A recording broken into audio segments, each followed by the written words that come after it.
Good afternoon, everybody. It is Friday, November 17th, 2023. We are live in the Commissioner's Room, second floor of City Hall. This is a regular meeting of the Commissioners of Rehoboth Beach. I'd like to call this meeting to order at exactly 2:01 p.m. Would you please rise and join me in the Pledge of Allegiance? I pledge allegiance to the flag of the United States of America and to the republic for which it stands, one nation, under God, indivisible, with liberty and justice for all. Thank you. Please be seated. Start off with roll call with the commissioners. Commissioner Don Preston. Here. Commissioner Tony Sharp. Here. Commissioner Ed Chernowski. He's absent right now, indicated he is en route. Commissioner Patrick Gossett. Here. Commissioner Tim Bennett. Here. Commissioner Bunky Markert. Here. And Mayor Stan Mills. So we have a quorum and are able to formally conduct business today. I'd also like to introduce the staff that are here that help us run the meetings.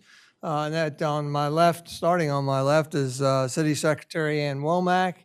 Assistant City Manager, also stepping in as interim City Manager, Evan Miller. On my right, I want to welcome Alex Burns as our new city solicitor, forgive me. And over here on my right, we have Executive Secretary Margaret Carson, Chief Keith Banks of the Police Department.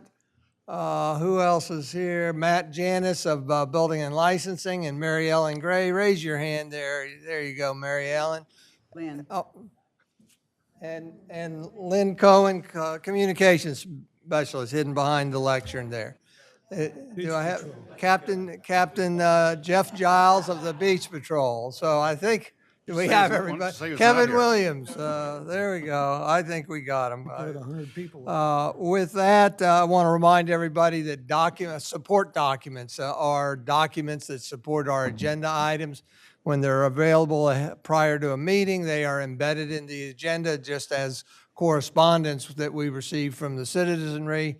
When it's received a sufficient time in front of the meeting, it's embedded in the agenda. So just go to Rehoboth.com and look up the portal on the homepage, right side center, lime green little box there, and it'll take you to an area where you search out the meeting, and you'll be able to bring up all the support documents, all 300 and some that we have to look at today. I would also like to exercise my prerogative and change the agenda a little bit.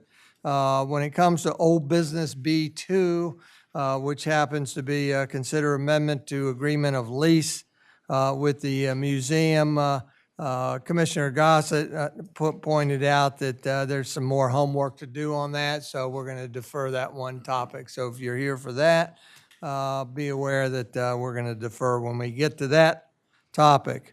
With that, we're going to start off with presentation of proclamation recognizing Small Business Week. Vice President Gossett is going to join me, as is Dan Slagle, Executive Director of Main Street.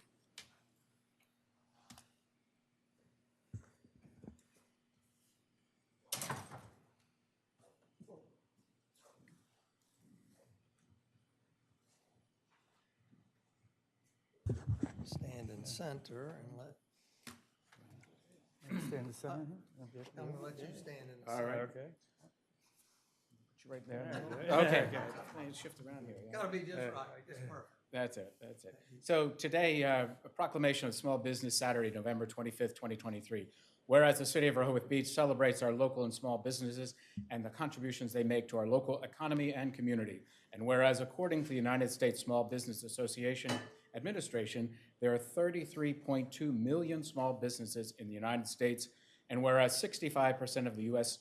small business owners said it would be most helpful if their businesses were to have their regulars return and make purchases, and 3/4 of the U.S. consumers are currently looking for ways to shop small and support their community. And whereas 98% of the consumers who shopped on Small Business Saturday agree that shopping at small, independently owned businesses supports their commitment to making purchases that have a positive social, economic, and environmental impact. And 97% of the consumers who shop on Small Business Saturday agree that small businesses are essential to our community.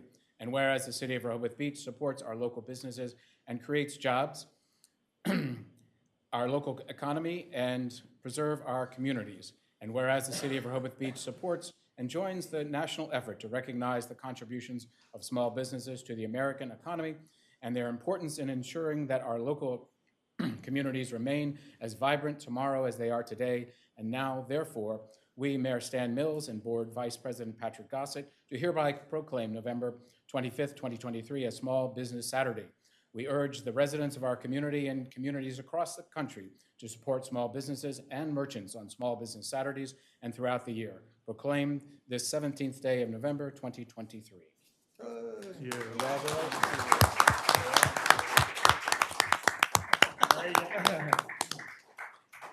Congratulations. Thank you. Thank you. Thanks for the work you do. Thank you, I appreciate it. Thank you.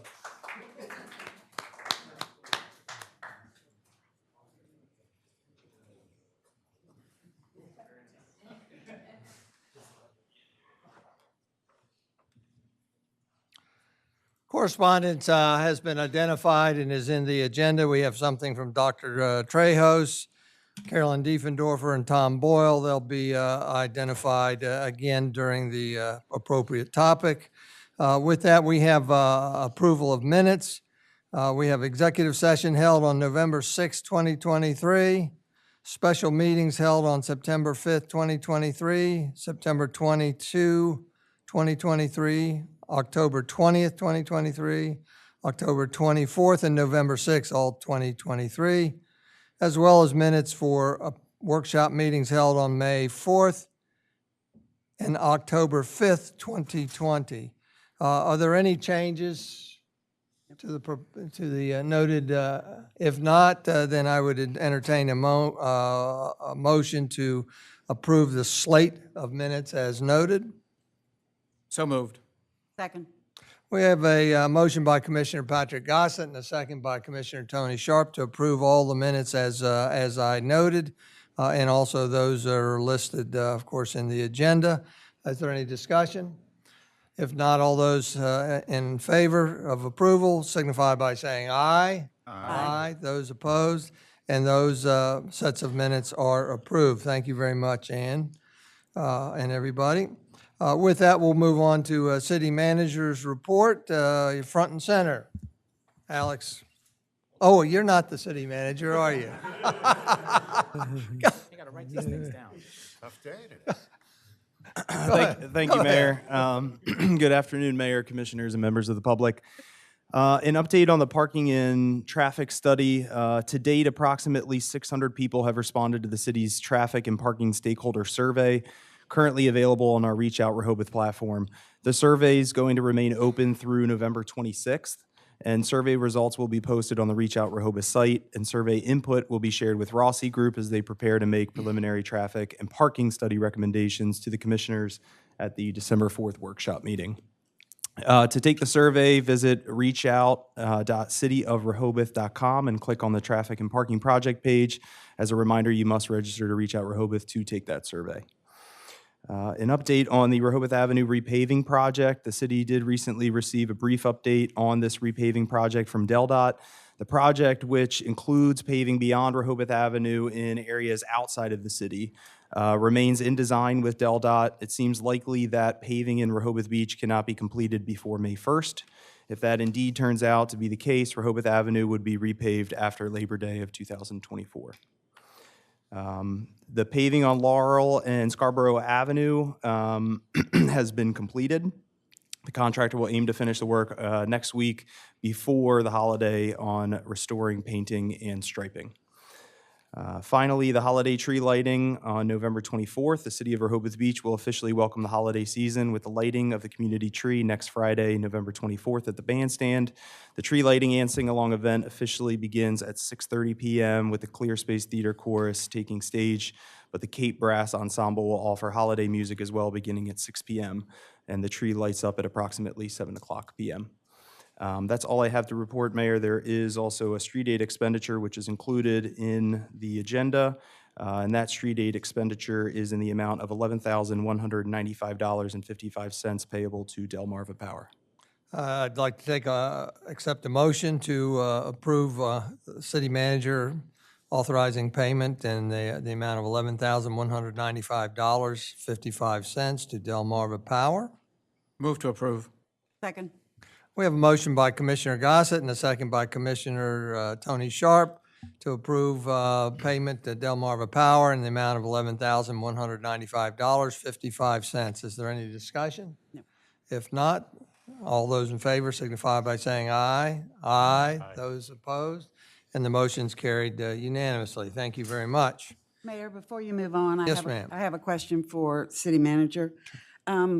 Since the December 1, I think it's December 1 deadline for strategic plans is coming up shortly for organizations that request funding from the city of Rehoboth Beach. I was curious if you could give just a quick update of whether or not you've received any thus far. Sure. It's a subject that I have been reminding folks for month after month after month since the mayor requested this last budget season.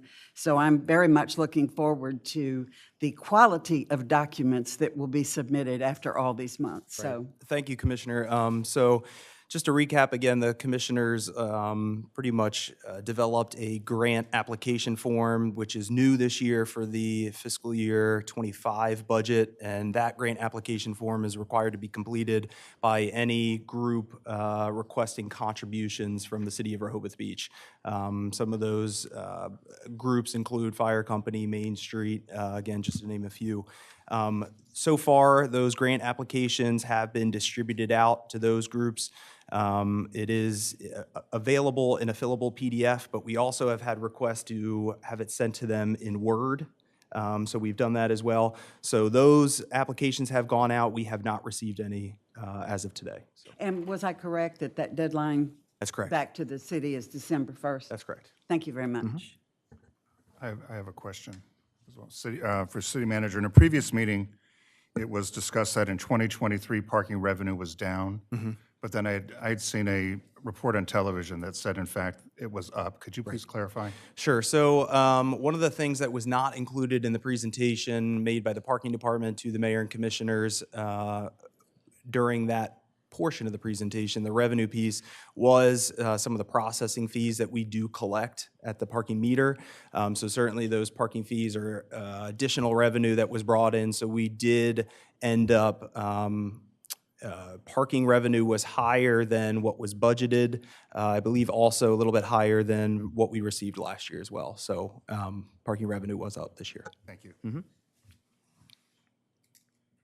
Any other questions? No, thank you very much. With that, we'll move on to the city solicitor's report. Thank you, Mayor. And it's not the city manager's report. It's the city manager. So the only thing I have is just a brief update on 330 Hospitality Group LLC versus City of Rehoboth. It's been some ongoing litigation, and for purposes of brevity, I won't go into the procedural posture too deeply. But on Wednesday of this week, the city, through Dan Griffith, the insurance counsel for the city, filed an answering brief asking the Superior Court to dismiss the case. And as far as this court's briefing schedule, 330 has a reply due by November 30th, and it's expected that a decision could be issued in the second quarter of 2024. Thank you.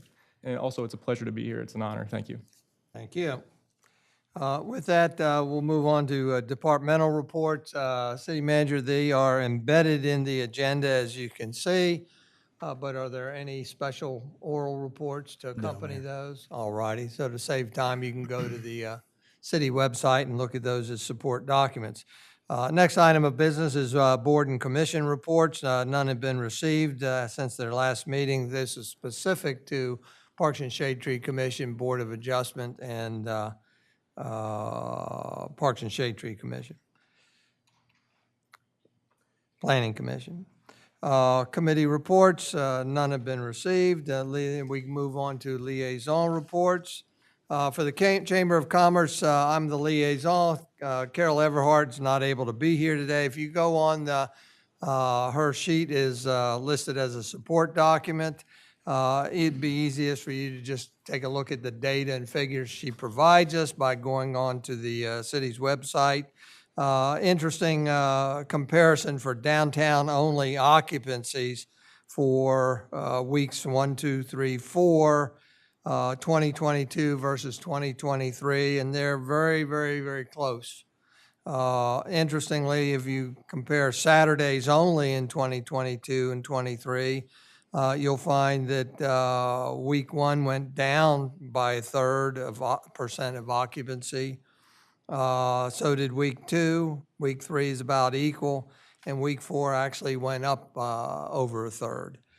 So again, you can access this online. With that, we'll go to the liaison for the Historical Society, and there is none. We're going to be acting on that later today. So we have nothing to report as of this minute. With that, Ed Chernowski is the liaison to Main Street. And in his absence, Dan, did you like to say a few words, please?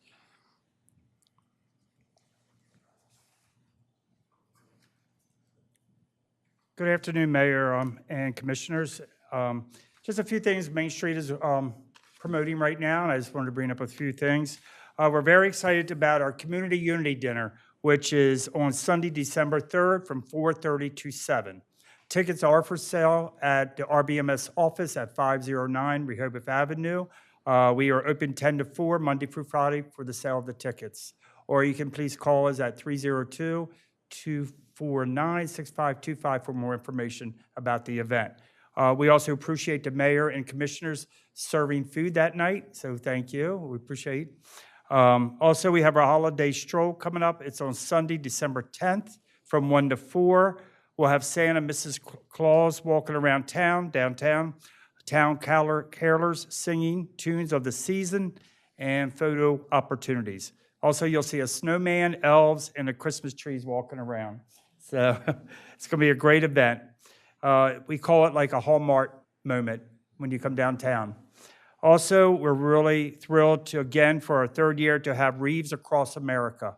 So for the attendees, food and beverages will be served on the 2nd floor of the Rehoboth Beach Volunteer Fire Company. We hope our city officials will be able to attend and help distribute the wreaths. We have volunteers distributing the wreaths. A little bit more about the Wreaths Across America. Rehoboth Beach Main Street and Rehoboth Beach Homeowners Association are co-hosting their 3rd annual Wreaths Across America ceremony on Saturday, December 16th. This is similar to the yearly event of Arlington National Cemetery in Washington, D.C. We are inviting the public to attend and help lay wreaths at the grave sites of over 170 veterans who are at the Epworth Cemetery. Wreaths are provided and donated from local merchants, community groups, and individuals. So that's a few things I wanted to speak about. Also, please, we have a self-guided tour for Rehoboth Beach Main Street for downtown Rehoboth. So there's more information, again, on our website at downtownrb.com. Is there any questions at this time? Thank you very much, Thank you Dan. very We much. appreciate it.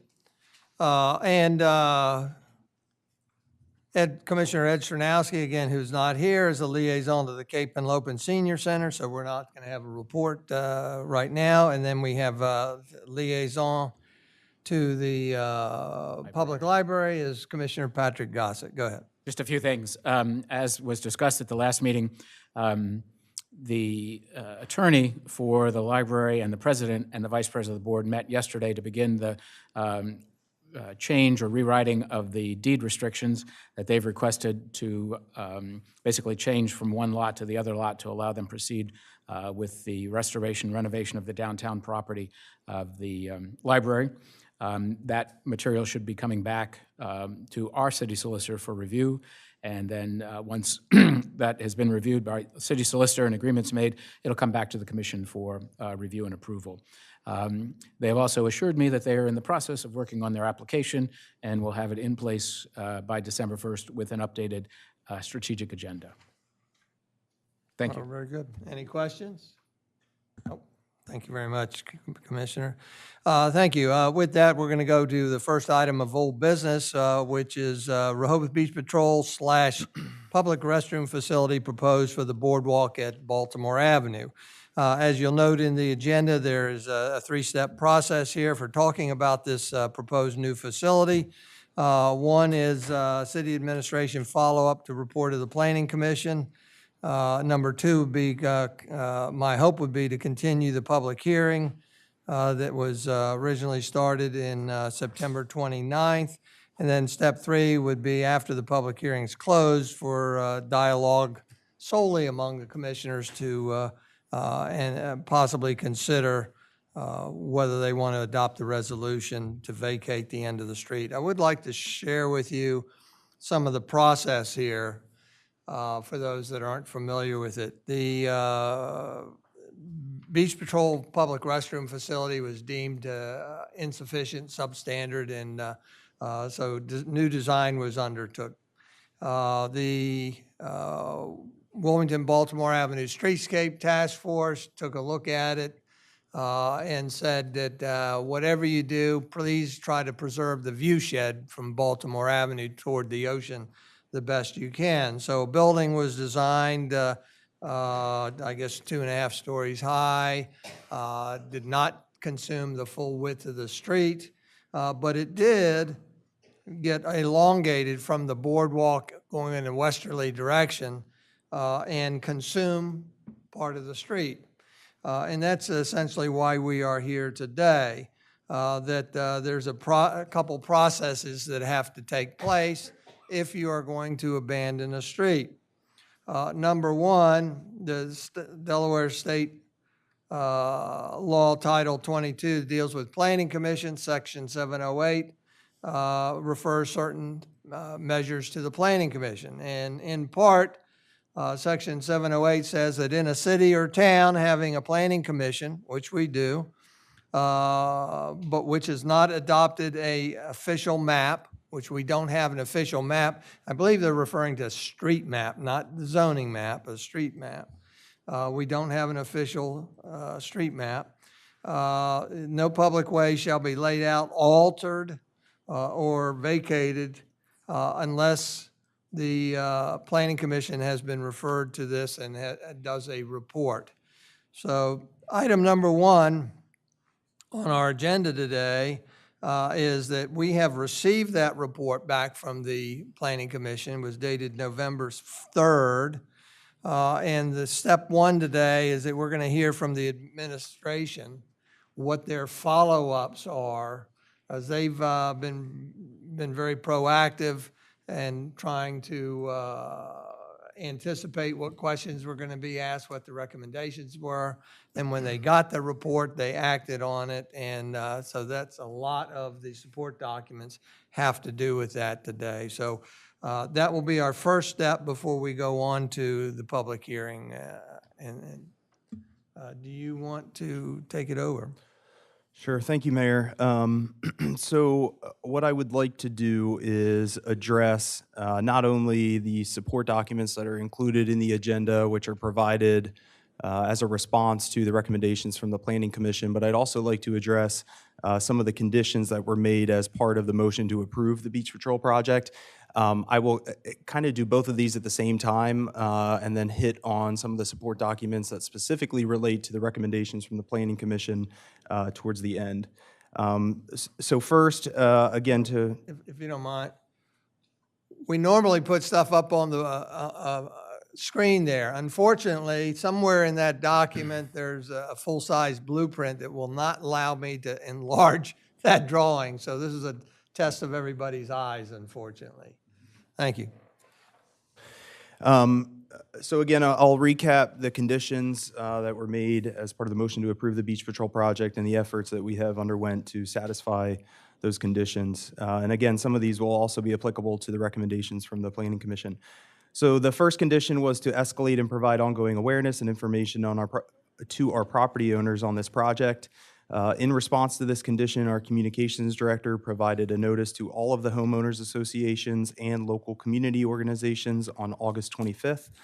This notice highlighted the commissioner's approval of the new Beach Patrol headquarters, the award amount, the anticipated start date, details on the new building, a history of the existing building and deficiencies, a link to reach out Rehoboth to get more information, and an email address where the public could leave comments or questions. There was also an article in the August 25th Lines in the Sand newsletter. Lynn has been updating the project page on Reach Out Rehoboth, and the project was included in promotion about Reach Out Rehoboth. On September 23rd, Mayor Mills spoke in front of the Rehoboth Beach Homeowners Association, and one of the topics of discussion was the Rehoboth Beach Patrol project. City staff had prepared several display boards depicting the proposed building on Baltimore Avenue for that meeting, and those boards have since been on display here in City Hall. Finally, the November 13th edition of Lines in the Sand included information on the next steps with the project and included an image of the proposed project and links to the project page on Reach Out Rehoboth. The second condition was to reconvene the Wilmington-Baltimore Avenue Streetscape Task Force and commit to incorporating their recommendations and planning for the landscape and streetscape at the end of Baltimore Avenue. Efforts to address this condition are ongoing, but on November 4th, 2023, Mayor Mills contacted the members of the task force and provided a link to the final Rossi concept report, in addition to the power and utility undergrounding study, which was prepared by JMT. This email also summarized next steps, including upcoming project design details to be reviewed by the task force. Back in August, the city did contract with Rossi Group to prepare renderings of the proposed Beach Patrol project, the proposed hotel projects on Baltimore Avenue, and the streetscape concept, which was prepared by the task force. The renderings for Baltimore Avenue were received on November 6th, and they're also included in today's agenda as support documents. These renderings will give the task force a visual depiction of the proposed concept and help inform design elements as that task force moves forward. And then on November 15th, the Director of Public Works and I met with Rossi Group to discuss the scope of work for continuing to provide support to the Streetscape Task Force, and this scope of work will be forthcoming. The final condition was to conduct meetings with developers and businesses to discuss streetscape input and incorporate their input into the city's plans. On October 3rd and 4th, the city's code enforcement officers walked both blocks of Baltimore Avenue and physically notified each business of the Planning Commission meeting in which the Beach Patrol project was discussed and encouraged them to attend. A total of 36 notices were distributed, and a list is provided as a support document in the agenda. This notice also mentioned that more information about the project was available on the city's website and provided a phone number for anyone interested in calling to learn more about the project. A copy of that notice is also included in the agenda. On October 31st, the city's construction manager had a call with Mr. Carlton Savage, a representative of Atlantic Sands Hotel. This was a follow-up to a previous meeting hosted by the city in which the proposed Beach Patrol project was discussed. A copy of the minutes from that conversation is included in today's agenda.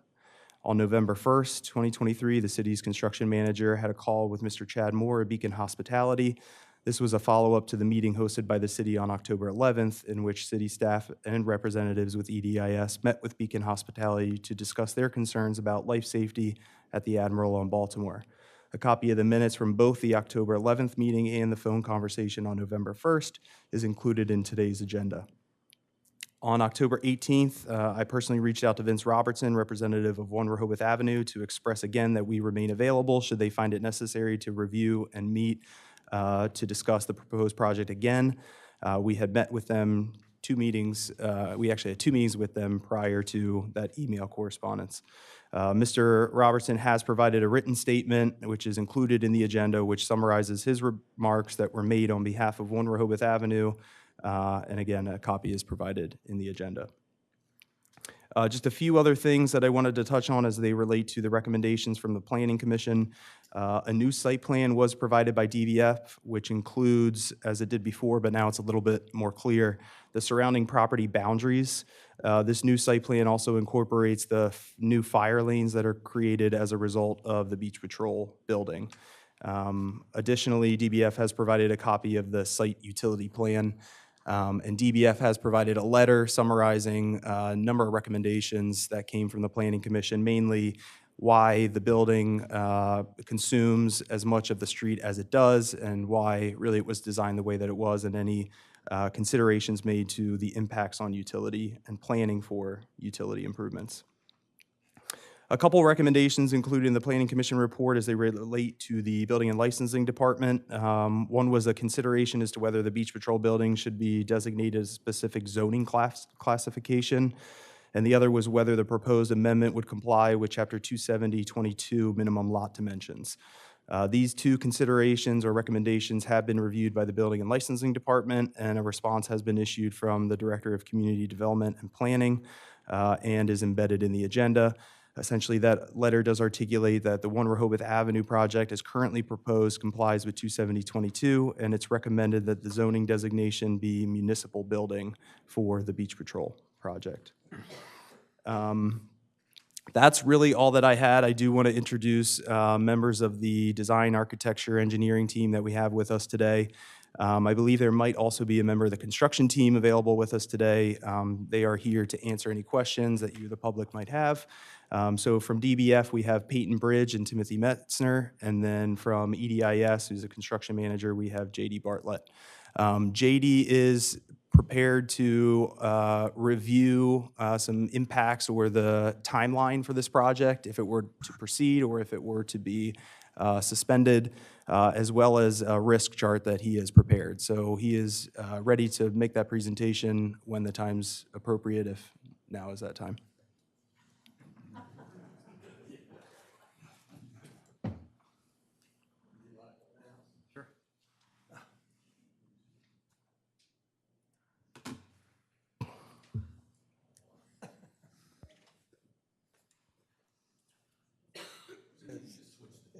Is that in the machine? Yes. So we're not going to be able to see it. Yeah, you can see. Oh, good, good, good. There you go. Go ahead. Reintroduce yourself, if you would. Good afternoon, Mayor, Commissioners, members of the public. My name is JD Bartlett. I'm a member of the executive leadership team at EDIS Company. EDIS was retained by the city as a construction manager for the project. I've been intimately involved with the city staff, the design team, the contractor, throughout the process. We took a moment to sort of analyze schedule. I think that was a concern expressed.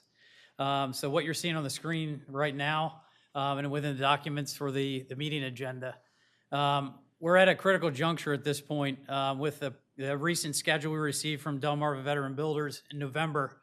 If we were to start in December, we're still within target to complete the project on the original completion date, May 16, 2025.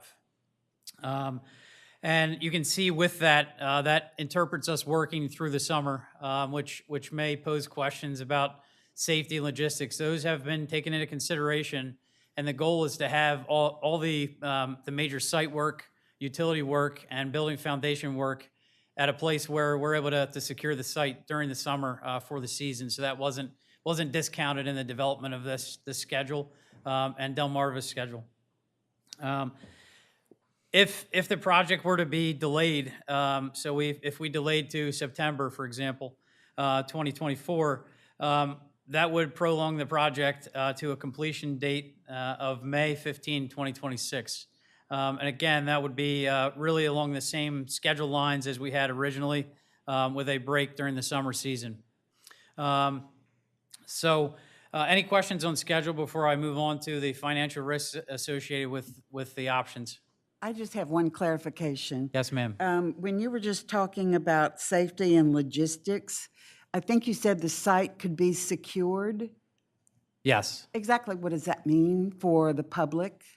So we'd have to do a few things. Obviously, site security would be the first piece, and that would be completed with construction fence to sort of secure two things: prevent people from accessing the site, but also prevent any criminal activity in and around the site as well.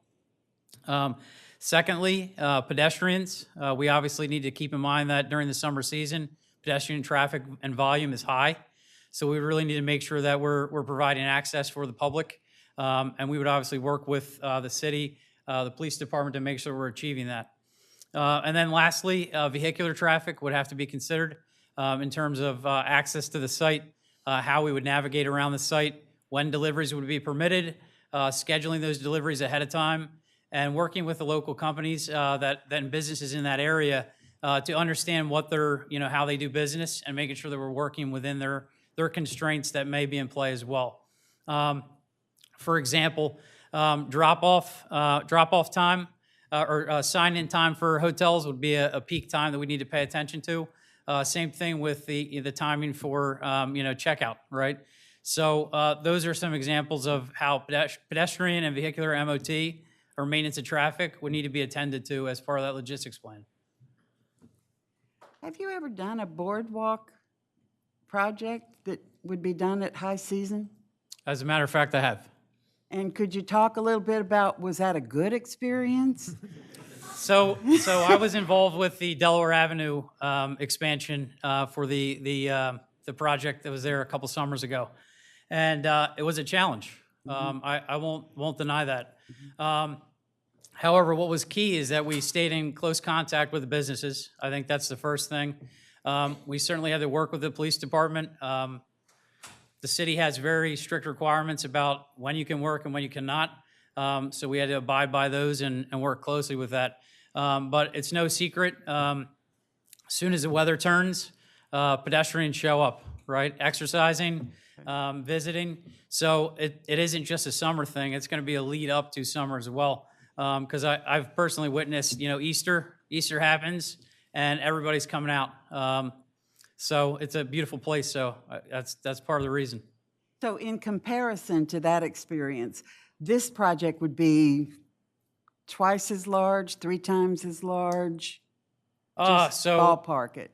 So in terms of dollar value, this one's significantly larger. In terms of footprint, nearly identical.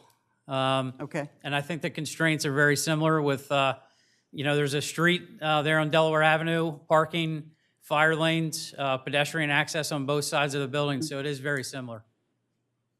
Thank you. You're welcome. When you first started out, I interpreted your note as to securing the site to mean that there was no summer construction. But now I'm hearing that there would be summer construction, correct? So there would be summer construction if the project were to proceed within December of 2024 with the objective of maintaining the original completion date. So I think that was the focus there.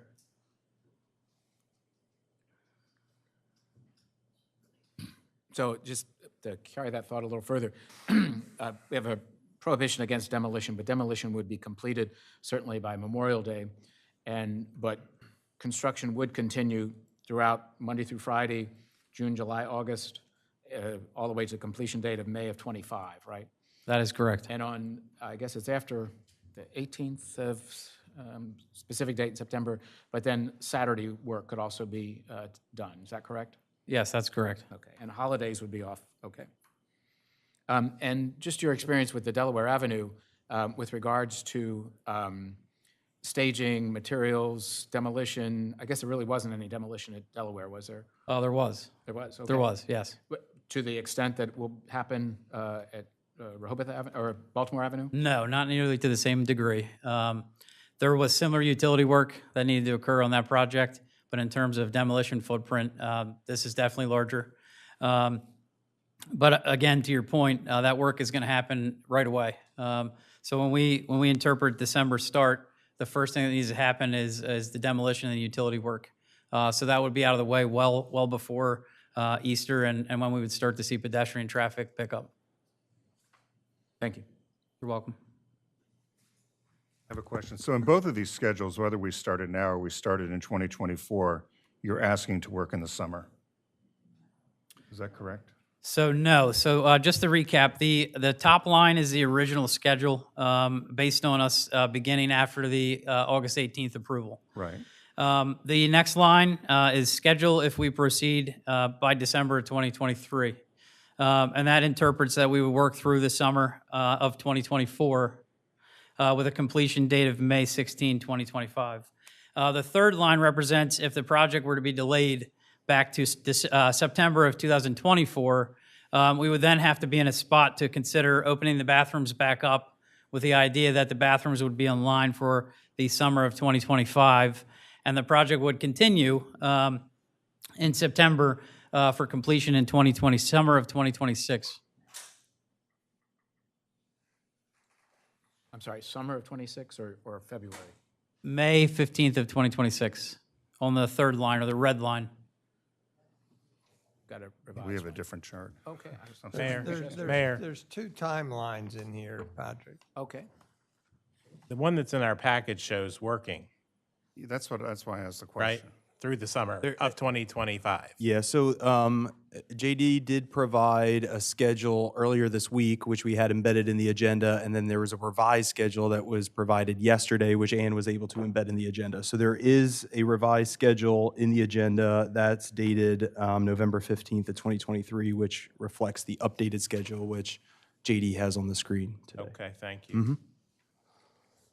And to speak to the further reason of the change there, as we work through cost analysis, which we'll move to in a moment, the need for bathrooms during the summertime for the comfort station element of the project will have to be considered and if we proceed, which we'll get to that in just a moment. However, if we were to avoid working the summer of 2025 on the third option there of delay till September 24, that would then create the opportunity to avoid having to spend the money for temporary portable bathrooms, which we'll address on the financial risks.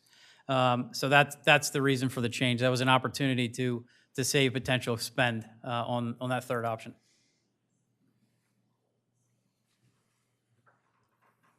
All right, want to move on to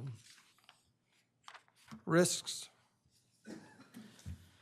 So I don't want to read this line for line, but I wanted to give a little bit of a summary and background. So the first column that you see is interpreting us proceeding in December of 2023, again with a completion date of May 16, 2025.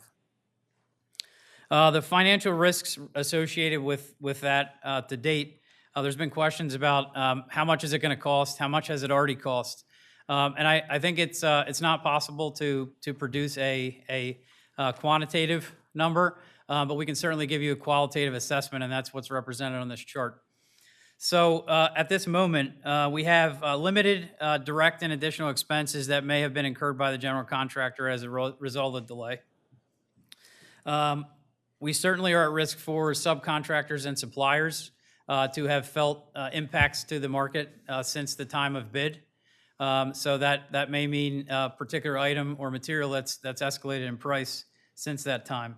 And again, those are unknown as the contractor can't procure those materials until we establish a tentative start date. Next, there are expenses associated with portable restroom facilities for that summer 2024. I do want to speak a moment to this on cost. There is some dollars that we do know of on this. The city staff has worked with us, and we've reached out to a few vendors. And at this moment, we're recommending a budget of $100,000 for those portable bathrooms. So we do have an idea there. Again, that would be a budget number. There are a couple other options we'd like to consider if we were to go that route. But we wanted to make sure that was clear on this chart. At this time, it's limited exposure, so just want to point out that first column is limited exposure. Moving to column 2, which is, again, the delayed start of September 2024, completion May 15 of 2026. And you can see, again, there's some financial risk factors. I just want to highlight those. Again, the same applies about the any of the direct additional expenses incurred by the general contractor, but it would also include any negotiation with contract modification in terms of us modifying the schedule. There is certainly going to be there would be price escalation at that point after a year's time, and we would recommend at this point to consider that would be upwards of 6%. Next, architectural and engineering revisions, if there were any changes that come about or recommended, the design team may need to reevaluate the engineering and architectural drawings, which would have a cost associated. And then lastly, due to the approval, the Beach Patrol actively worked to relocate themselves and remove their personal effects from the building. So there will be some expenses in terms of getting them, back in the facility and operable for summer of 2024. So in this case, it's an unknown exposure, but there is a high probability for cost increase by way of just simply a year passing. And then lastly, there has been discussion about what if the project were to start over. So I wanted to make sure we address that and sort of highlight all the impacts of doing that financially and the financial risks that would be associated with that. So the first one, there would obviously be damages incurred by the general contractor. There's opportunity costs by them committing to this project and not others. And there would need to be a consideration for what those damages are. There's a guarantee that you'd have a 6% per year. And I say per year because we're not sure, if the project were to pause, is the intent to modify the design. So you're guaranteed to see some increases yearly.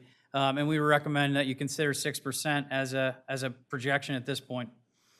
And then the third item there, price escalation due to reduction in market competition. So it's proven that if a project is re-advertised, that the subcontractor market is not as competitive. It's very difficult to obtain numbers from certain subcontractors if that were to happen. And we typically would see an 8 to 10% increase in the overall contract value just based on that lack of competition and or having to pursue contractors outside of the area to do the work. And then lastly, again, expenses for architectural engineering revisions, the cost of re-advertising, and the bidding administration that goes into advertising. Again, just in similarity, unknown exposure here, but likely a substantial cost increase based on market trend over the past 5 to 10 years with construction values. And I did want to make a point too. There was a discussion earlier about small business. This project was awarded to a general contractor, Delmarva Veteran Builders, who is a small business. They and most of their subcontractors are within 45 miles of the project site. So I just want to point out the importance of that element and how fortunate we are to have that contractor be awarded on the project. Any questions? Mayor, I do. For me, one of the financial risks, if we were to terminate the current plans, is the amount of money that we've already put into design and engineering, architectural review, all of that. Do we have a number on that, Evan? Not a concrete number. I'd have to pull invoices and check, but you're right. I mean, there's been significant cost in terms of designing the current building as it exists today. My recollection is it's probably somewhere between 250 and 300,000. Does that seem? I'd want to look, yeah. Yeah, but putting a pause on it doesn't necessitate that the project's going to be dead. It could be just a postponement or whatever. So I don't necessarily buy into where you were headed with that. Anybody else? Just for clarification, the ballpark of restrooms for 100,000, was that always an anticipated cost? Or is that an additional cost? Was that for, if we went to a second summer, would be additional 100,000 for restroom facilities? So good question. This was something that we started investigating with the city in the event that the project was delayed due to circumstances outside the contractor's control, right? So if the restrooms were not able to open after the first year under the original schedule, we were already making concessions and kind of planning ahead if there were any major events that occurred that we couldn't control, that we had an idea. So at that point, the city worked with vendors to sort of understand what the rental costs may be associated with renting portable units that would be comparable and ADA accessible, similar to what's here. So to answer your question, that was not anticipated as an expenditure, but we were sort of planning ahead and forecasting those what-if scenarios in preparation that we need to know that. So it just so happened that because of the delay, we had the information available. And again, that's a budget amount, and there are several options that the city could explore in terms of how they get to those portable restrooms.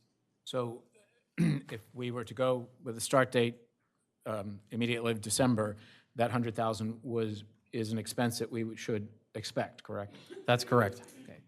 And are there associated expenses with the relocation of the Beach Patrol administration and medical facilities and that type of thing?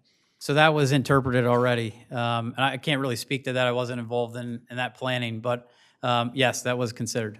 Okay. And then both of those expenses would be extinguished by May of 2025. But if we were to delay to start to September of '24, both of those expenditures would be present for 2025, correct? That's correct. Thank you. Anybody else? Anything else, Evan? That's all I have, Mayor. Thank you. Thank you very much.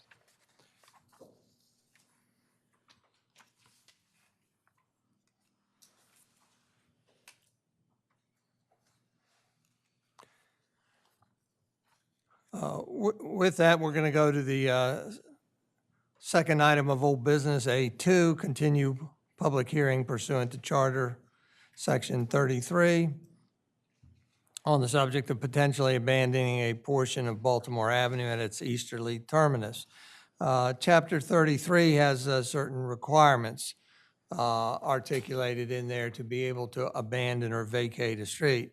One requirement stated in the charter says, copies of such resolution that we're going to be entertaining shall be posted in at least 5 or more of the most public places in the city and at least 5 days prior to the date fixed by the commissioners for the hearing as aforesaid. So I want to turn to the city manager, see if have we fulfilled that. Yes, thank you, Mayor. I personally posted the resolutions last Friday, November 10th. I posted them at the existing Beach Patrol building.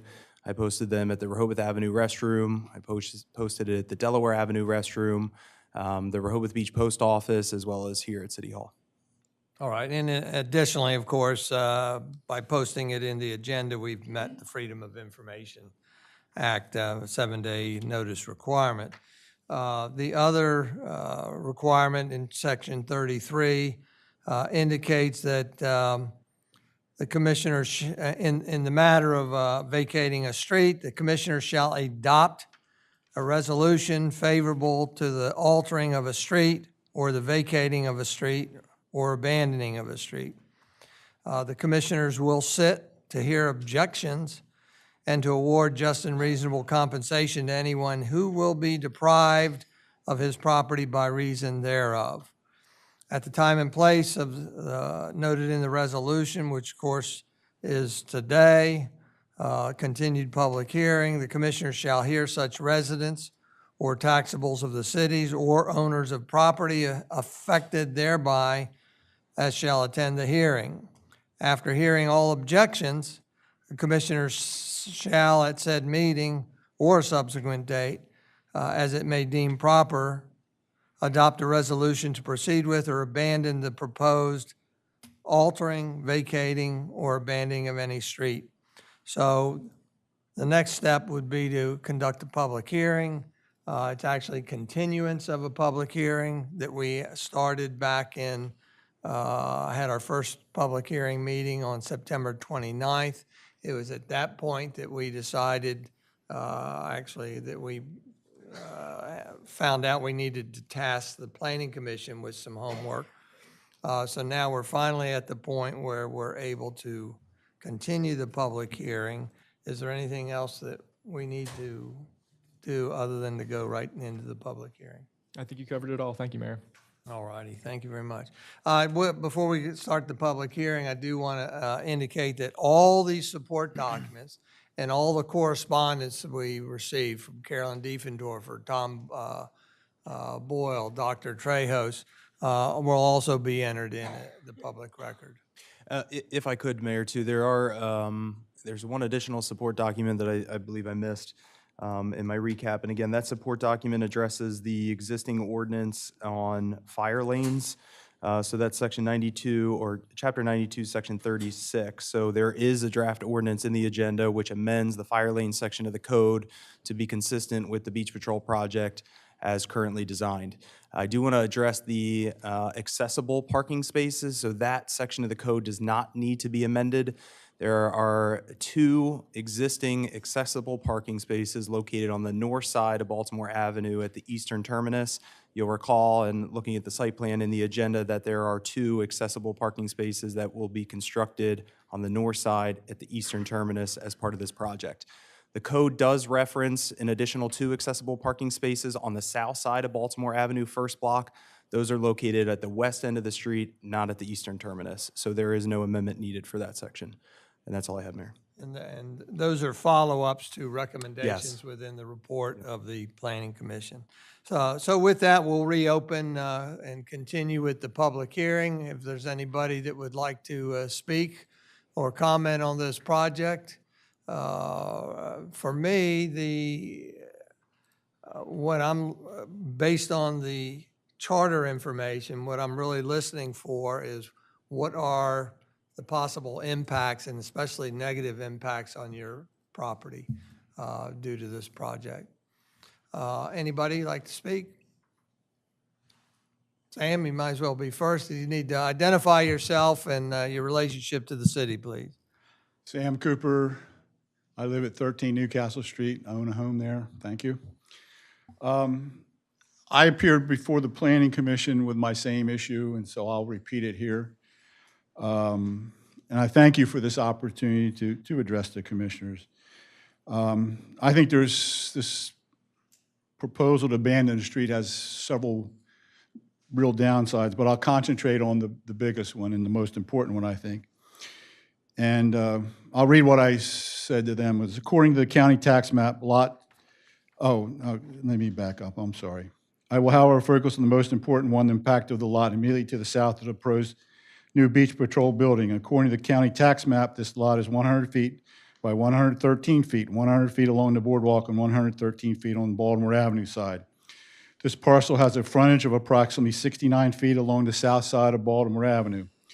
Measuring from the painted line recently placed in the street by the city, this frontage will be reduced to just 22 feet under the proposed abandonment. If approved, this action will turn a conforming lot into a non-conforming one, decreasing to less than 1/2 required 50 feet of frontage on the street. The owner of this lot is proposing, in conjunction with 2 adjacent parcels they own, to demolish existing structures and build a new building to contain retail space and a hotel. Why the owner of these 3 parcels seem complacent about reducing their street frontage along Baltimore Avenue is beyond me. However, that doesn't mean that this action is proper and in the best interest of the city as a whole. I think it's going to create huge problems, and I guess it's now up in the air sort of with the schedule. But during the demolition of the existing buildings, I'm speaking on the hotel project, and excavation of the basement, it would be safe to say there will be more than 1,000 truckloads of debris and dirt to be hauled from the site. All of this through 20 feet of street frontage. Even with this current 69 feet of street frontage, I suggest this would be a challenge. The only other possibility is for them to use the 25 feet of street frontage they have on Rehoboth Avenue, either instead or in conjunction with the 22 feet on Baltimore Avenue. How many feel here accessing this construction site from Rehoboth Avenue is a good idea? We now have a deal with the construction, and that's just the demolition. Then you got probably thousands of trucks, concrete trucks, pumper trucks pumping concrete and all that. So in the end, I believe that I know that you're taking a conforming lot and turning it into a non-conforming lot by abandoning 22 to 69, 47 feet of the street. Thank you. Thank you, Sam. Next. Identify yourself, Dr. Trejos. And Yes, I'm Michael Trejos, property owner here in Rehoboth Beach. The abandonment of the Baltimore Avenue is going to increase the footprint of what you are now going to call your municipality's structure.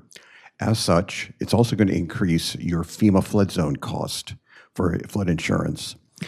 Therefore, if you were to think forward and later on apply for a FEMA LOMAR, you would be able to significantly reduce your flood insurance costs for that structure in the tens of thousands of dollars.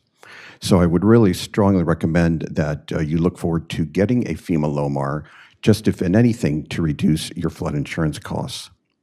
If for some reason this entire project is decided to be abandoned and start from scratch, then in addition to getting that LOMAR, you may wish to ask the contractor to provide you a FEMA code compliant AO zone structure in addition to the current, which you have before you, a FEMA compliant VEEL 15 building construction requirement. The two have significant financial differentials to them, and it's up to you in that regard. Thank you. Thank you, Doctor. Anybody else? Fine if I go up there? That'd be fine.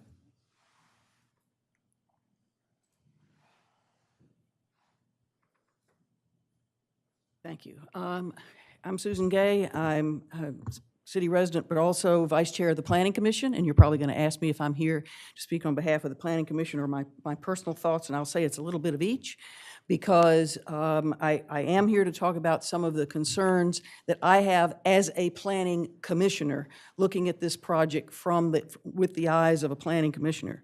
My comments, however, have not been vetted or have not been spoken to the Planning Commission because we haven't met since the information was posted for the agenda today. So that's the background. First, I want to thank city staff for all of their work in answering the Planning Commission's questions and in answering all of your questions. There's a lot of material that exists now. And I also want to say that I believe everyone has had great intentions with both of these projects, that is the hotel project and the Beach Patrol building. I don't think there's any question that the Beach Patrol is a much-needed building, and the new one is lovely in its design. The hotel as well, very attractive design. However, the Planning Commission, this is what I want to emphasize today, it's really more of a timing issue than anything else. The Planning Commission has not done a site plan review yet for that hotel. In fact, we haven't even started.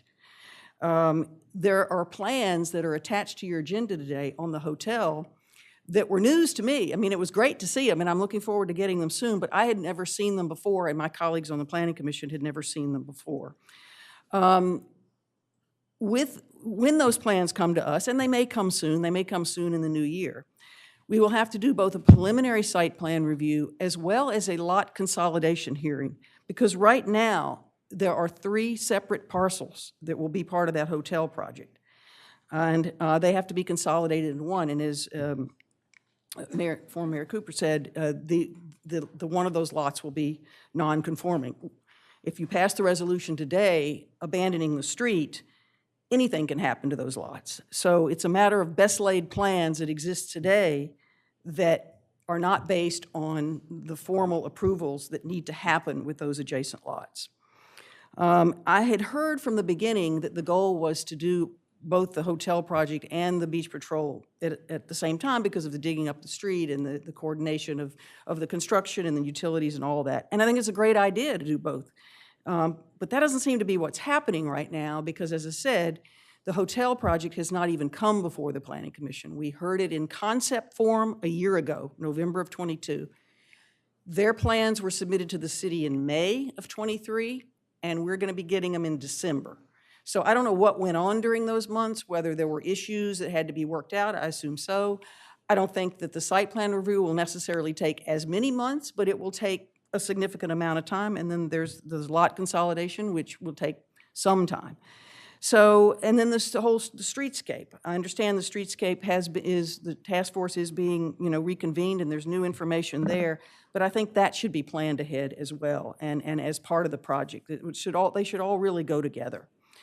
So, in closing, I would say that one of the things we noted in our report, I think one of the main things we noted in our report when we voted, was that the Planning Commission did not have adequate time to conduct a comprehensive investigation. And I think we now see the results of that. We knew at the time that information was missing. Some of that information has now been put forward, namely the plan for at least the footprint of the hotel. And this is not a hearing about the hotel, so I'm not going to address it specifically, but frankly, it raises concerns and it looks to seriously compromise their plans, and we now have to deal with that. So our concern is not the building itself. I just want to emphasize that. Our concern is not the Beach Patrol building itself. It is the street abandonment necessary for it. We haven't been asked to look at the Beach Patrol plans, and that's okay because city buildings are not subject to the zoning code. I don't know if the project can start with that issue undecided or not. That may be something you all can talk about, if the project can even begin in some way. But I do not think the street abandonment is ready yet because of the situation with the hotel and the fact that that has not been evaluated thoroughly. Thank you. Thank you, Susan. Anybody else? Dan?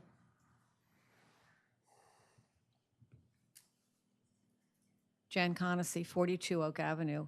I will kind of repeat what I said last time. I have grave concerns also after reading the Planning Commission's report, that we will end up, this was a, there were legal issues that should have been resolved before all this happened, and they weren't. And now we're faced with people who are planning hotels, people who already have hotels, all of these things, and the impact of the street abandonment. People did not understand. There is a legal process we should have gone through, and we didn't. So now we're trying to backtrack, and I don't think it's a good idea from a citizen's perspective. If I was, 1 Rehoboth Avenue and the Chad Moore's Hotel and Atlantic Sands, I would be gravely concerned. And if the city asked me to sign a letter saying I was very happy with everything and I wouldn't sue if I wasn't, if something came up, I doubt if anyone would sign it.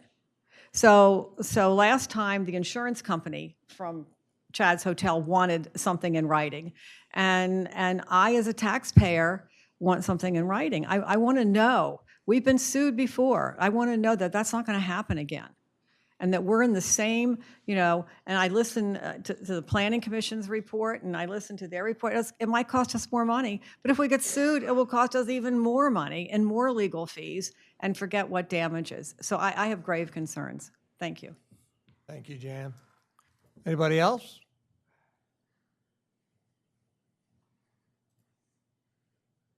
Dr. Wright, state your name in relationship to the city, please.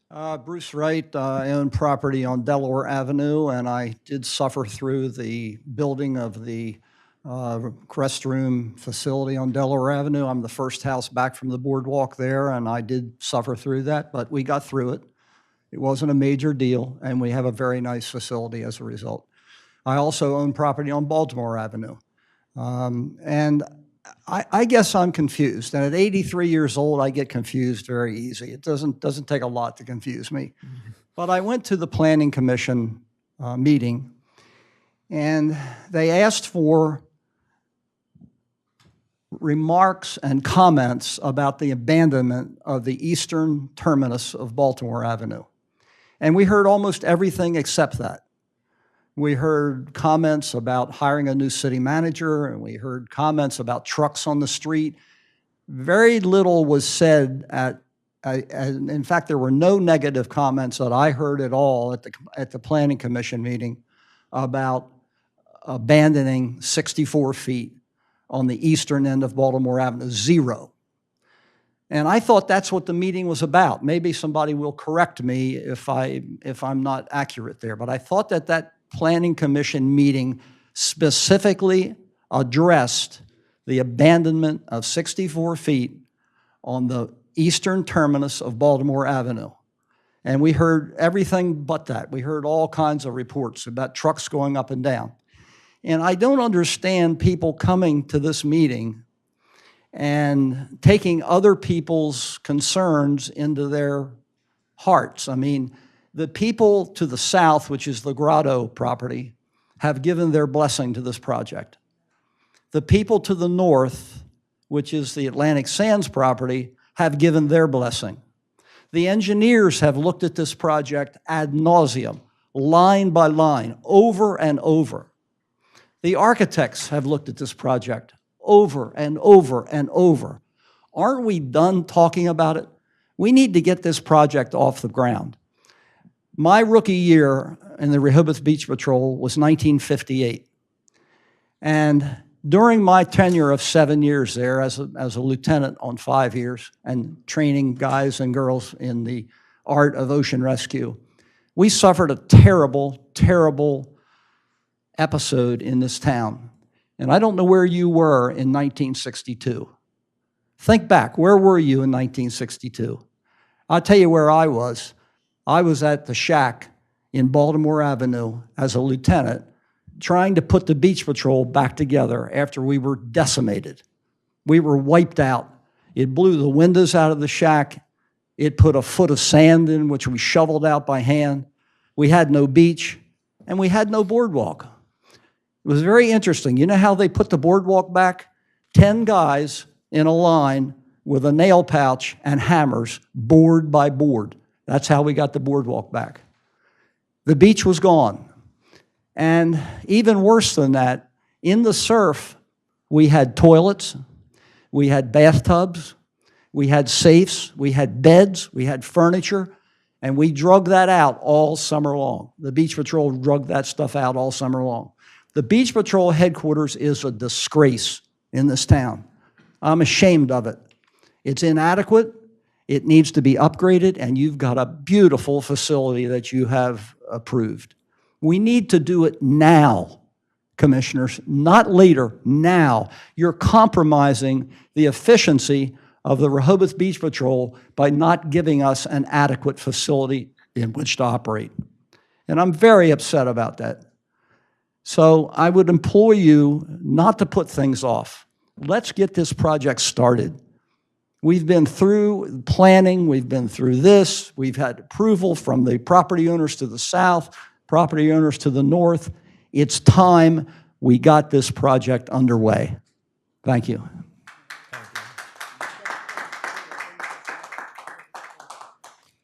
Any other members of the public? This is a public hearing. Would like your comments? If not, then I'm actually going to close the public hearing portion of this meeting today.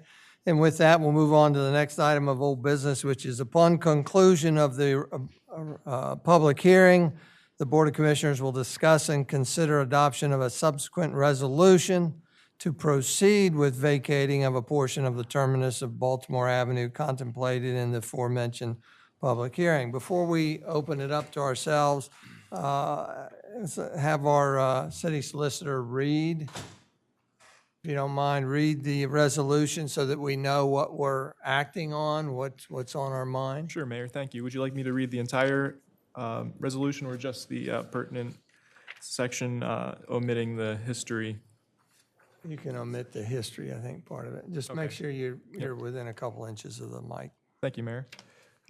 Whereas pursuant to City of Rehoboth Beach Charter Section 33C, copies of this resolution were posted in at least 5 of the most public places in the city and at least 5 days prior to November 17th, 2023. And whereas after considering the report being the report from the Planning Commission, which is defined earlier in this resolution, after considering the report and after hearing and considering public hearing comments, the mayor and city commissioners are desirous of abandoning the property for the purpose of constructing a new Rehoboth Beach Patrol and Comfort Station at the approximate location of the existing Rehoboth Comfort Station, located at the easterly terminus of Baltimore Avenue.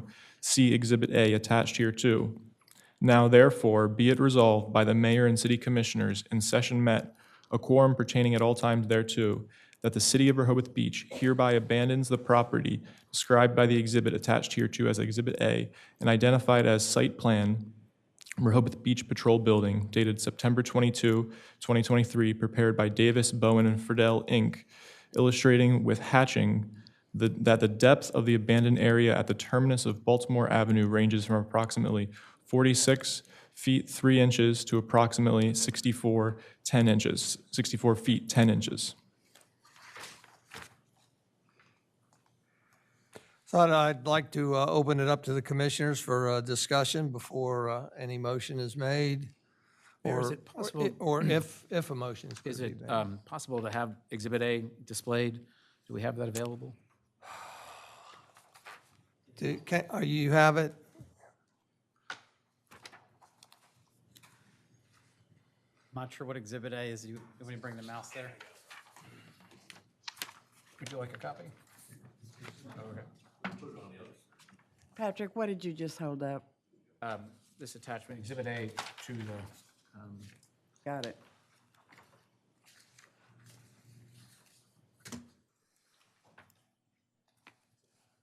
Find it in the 235 pages. yeah, well, maybe not.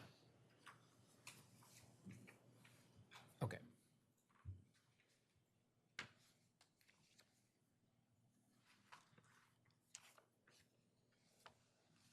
Thank you.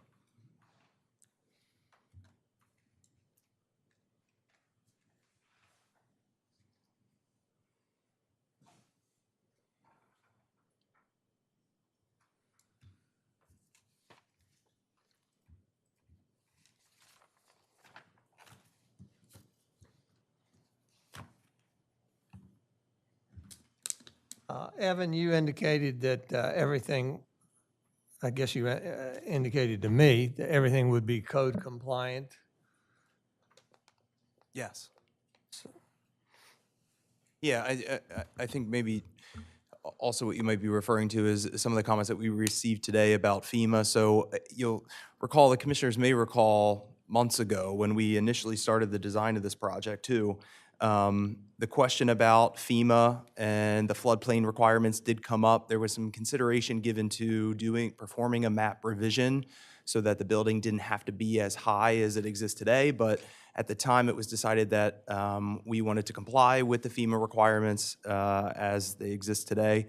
And so the building was designed to comply with FEMA requirements, but also the freeboard requirements, additional freeboard requirements that the city of Rehoboth Beach requires.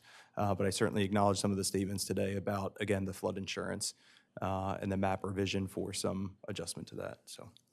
And the question about the minimum street frontage has been satisfied. I think that was in one of your write-ups.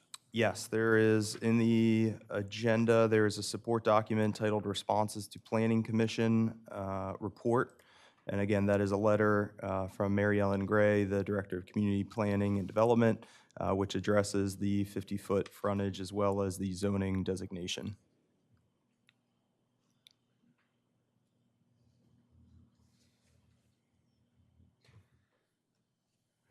Well, I guess I'd like to acknowledge the efforts of the Planning Commission, Susan, and your report. I do recognize it was on a short fuse and that you all did that on an expedited basis. We appreciate it. I do want to thank Evan Miller and his team for responding to a lot of that. I think a lot of things in my mind were somewhat resolved. Although not everything. And, we do have acknowledgement from three of the hoteliers that are most impacted by this, that it's a good project. The most concerns, I guess, came from Admiral Hotel. One Rehoboth was fine with everything. Gene Langford, the Atlantic Sands, was fine with everything. And personally, I don't think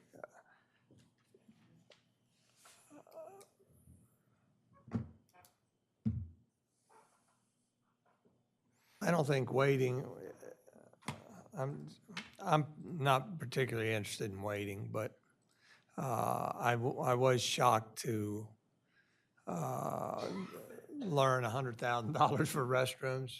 Whereas I've said before that I didn't want porta potties out there on a temporary basis, that they would need to be trailer type toilets and hooked to our sewer. So obviously that would be a big expense. And it's an expense that in our original plan, we did not have in there. So I'm kind of torn. I'm leaning toward going forward. But I also recognize there's still some outstanding questions. I'd like to get feedback. I have a question regarding creating the non-conforming lot. How do we mitigate something like that, if that's the case? Well, your literature says we're not, right? So I can read the letter that Mary Ellen provided. I might also ask her to come up and address the comment. But included in the agenda is a preliminary site plan package, which is a copy of, again, the preliminary site plan package from the 1 Rehoboth Avenue project.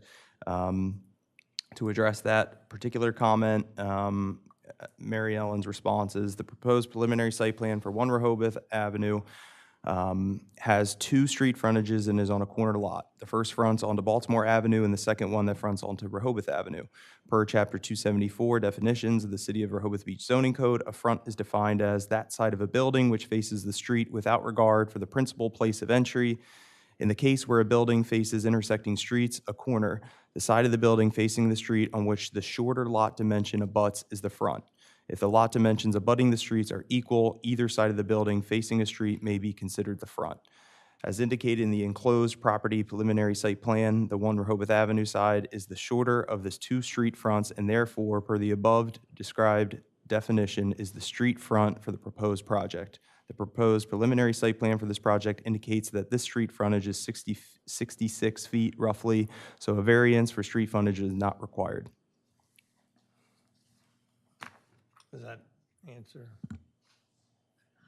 No. I was just wondering if in fact during the public hearing we were created a non-conforming lot. I heard that in the Planning Commission meeting as well. I'm just wondering, in simple terms, is that something we need to mitigate, or does that have to go in front of the Board of Adjustment, or what I'm hearing is, according to the experts here, is that we're not doing that. We're not creating a non-conforming lot. So are those 2 things in conflict?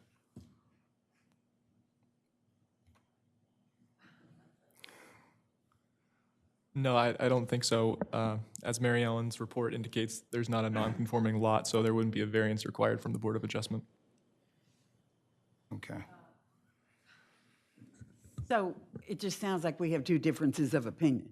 Yeah. That's the bottom line. And that's what I was just wondering, is there a right answer? Or is it the way we interpret it? Well, and one thing that occurs to me is what's in front of me today, and this may be very simplistic and very bottom line, but that's who I am. What's in front of me is not any other development. What's in front of me is the Beach Patrol building. So I have been very uneasy, as you all know, about this, especially in our last meeting. And I have come to really resonate with one concept in the very, very recent past, and that is, I realize that other development is going on, but it is not yet going on. So, to me, if the Beach Patrol building, which I have no squabble with, that we must have this building. It is a substandard building, and it needs to be, that situation needs to be corrected. The only issue to me is when. And I have come all the way around in my thinking that if the Beach Patrol building goes first, and correct me if I'm thinking this out incorrectly, if the Beach Patrol building goes first, then am I correct that any other development would have to acquiesce in any shape, way, form, or fashion with the municipal building which has already been completed? Is that true? Is that a true statement?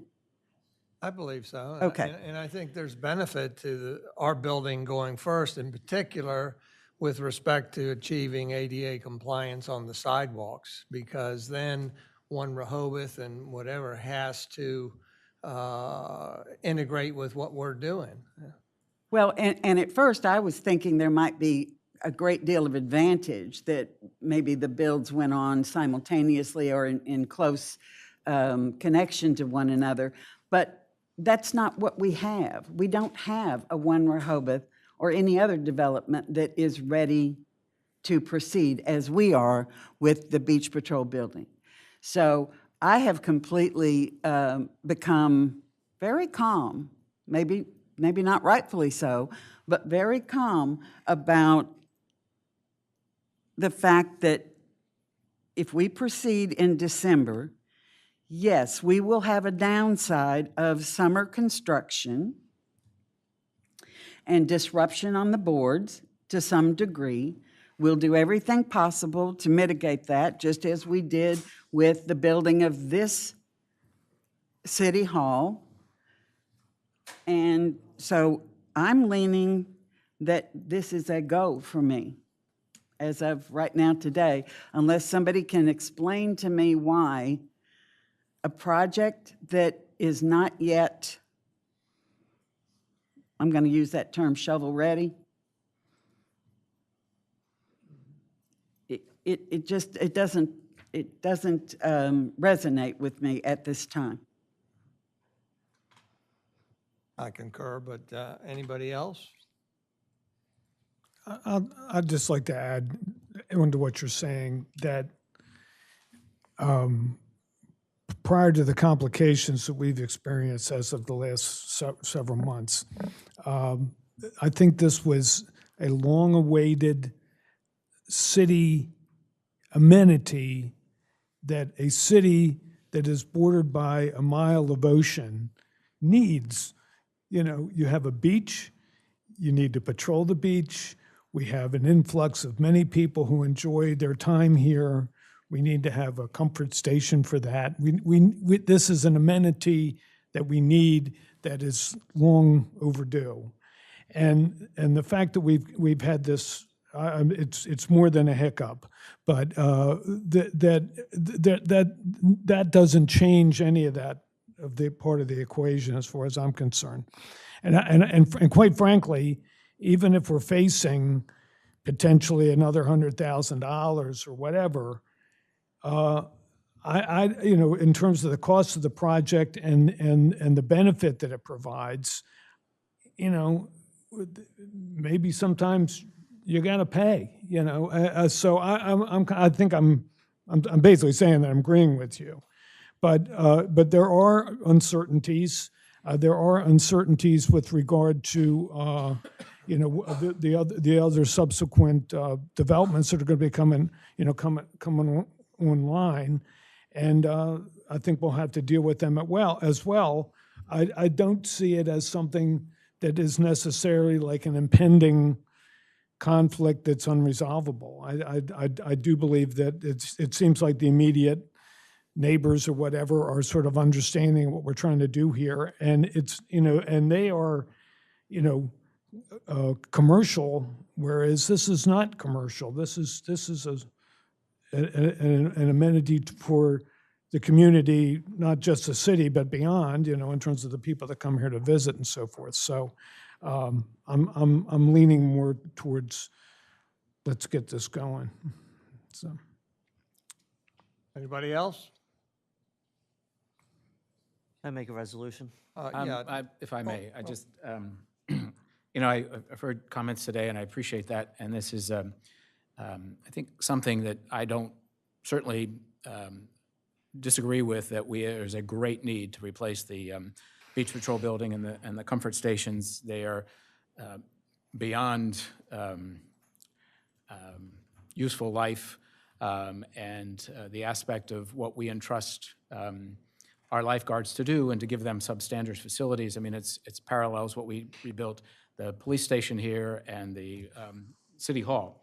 So again, I am certainly supportive of those needs for our beach patrol, and the reason most of our tourists come here is because of the beach, and to have a well-guarded and safe beach with that concept out there and that perspective, I think is very, very necessary. What concerns me is many of the comments that we heard here today are based on the One Rehoboth, which after reviewing all of the material that was presented, which was quite a bit of material and took a lot to read through, a lot of those problems exist potentially with that building, but it is conceptual design. There's We haven't even been to preliminary site plan review or a public hearing for that.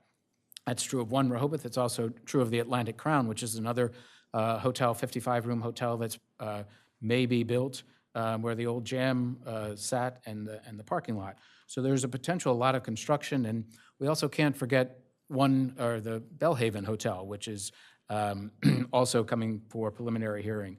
So at some point, I think we're going to see in the next 2 to 3 years, construction existing between Baltimore Avenue and Wilmington Avenue on the boardwalk. And as I heard specifically, and many of my fellow commissioners up here heard a lot of comments when the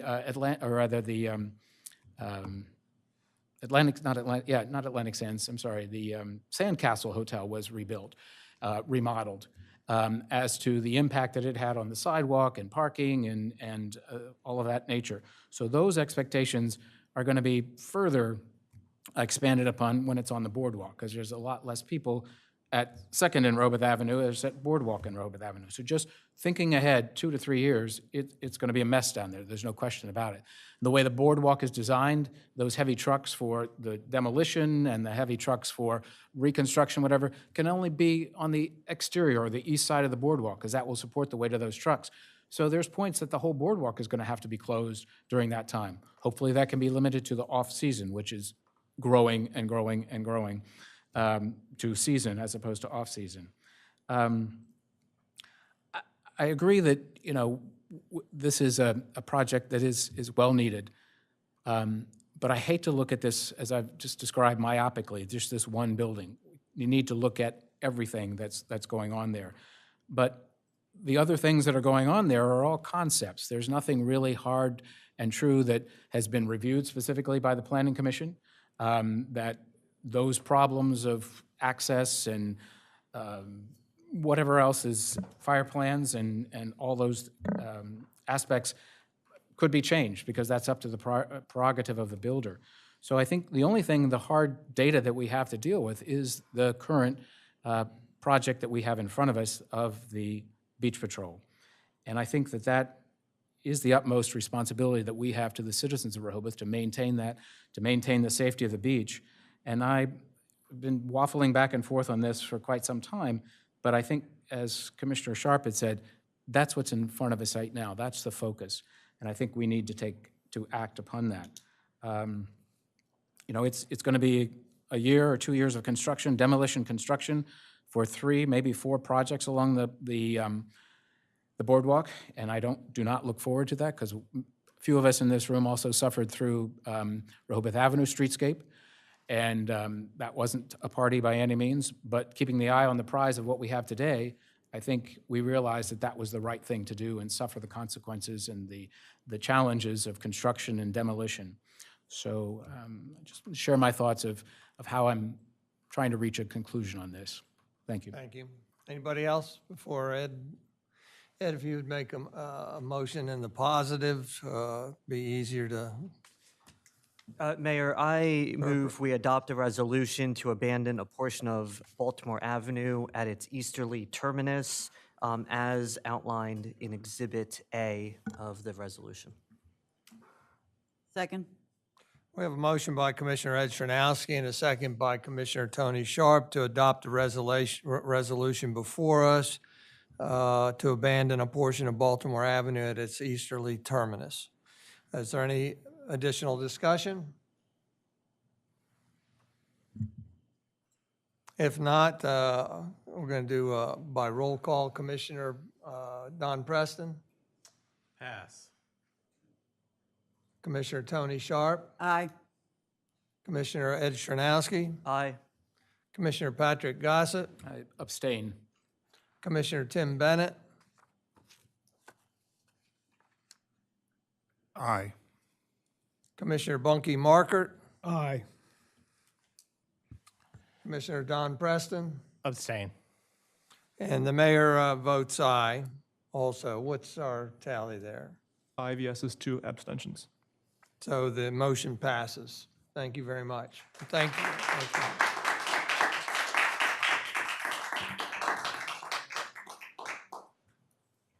you. I just want to reiterate too, we've got somebody here from Beacon Hospitality that we've heard your concerns and want to work with you through this project. Patrick, I'm going to let you do the next one or two. Next one or two, okay. Get the agenda back up here.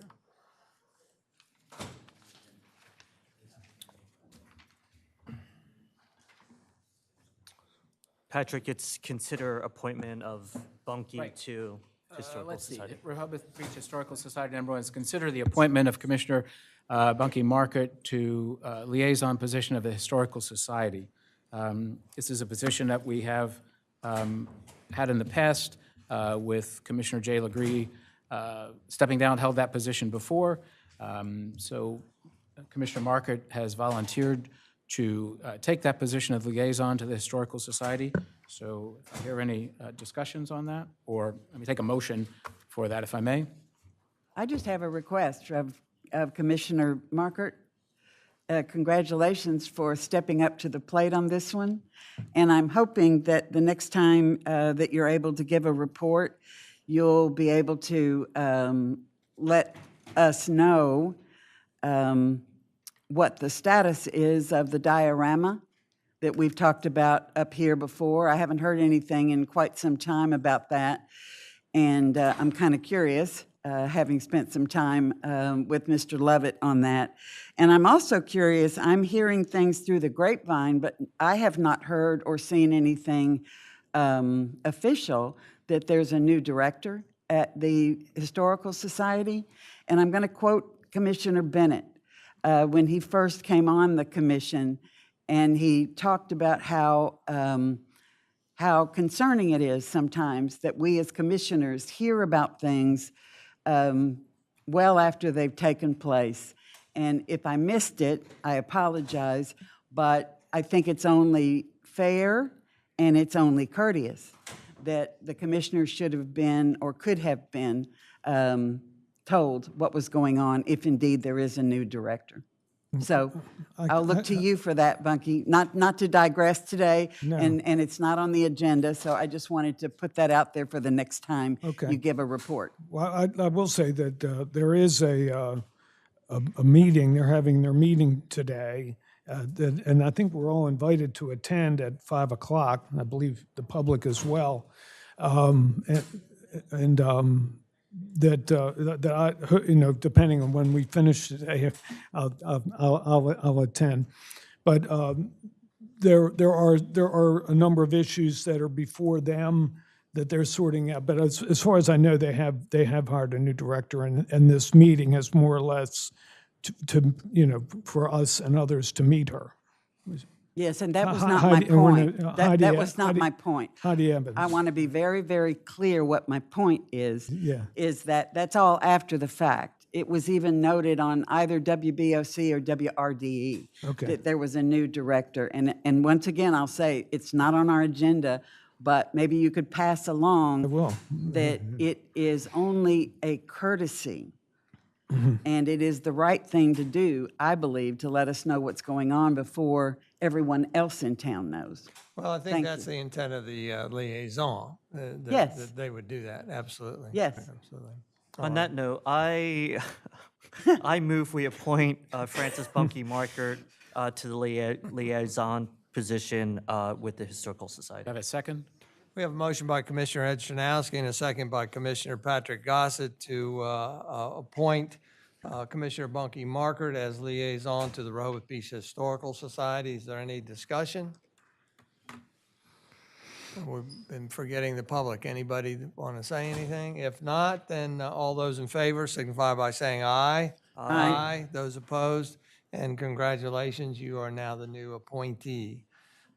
With that, we said we would defer on B2. We'll go down to item old business C, consider vacating appointment of Commissioner Francis Bunky Markert as member of the Library Task Force.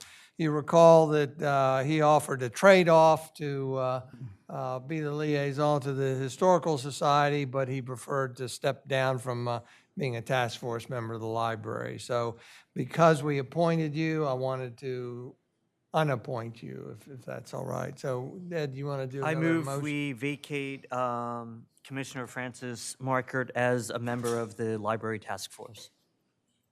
Second. So we have a motion by Commissioner Ed Chernowski and a second by Commissioner Tony Sharp to vacate the appointment of Commissioner Bunky Markert as a member of the Library Task Force. Is there any discussion? Any members of the public? All those in favor, Commissioners, signify by saying aye. Aye. Those opposed?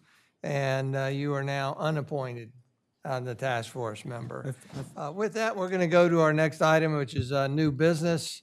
Consider recommendation of the Audit Committee to approve city's independent audit prepared by the firm Barbicane, Thornton and Company for the fiscal year ended March 31st, 2023.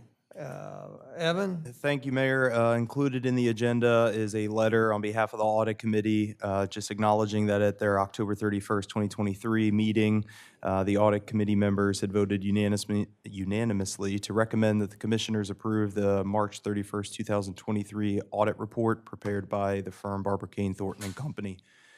Also included in the agenda is the audit report itself and the management letter. And our Finance Director, Bert Dukes, is here today to provide a brief presentation on fiscal year 2023. And Bert, I have the PowerPoint already pulled up if you want to use the mouse or the keyboard.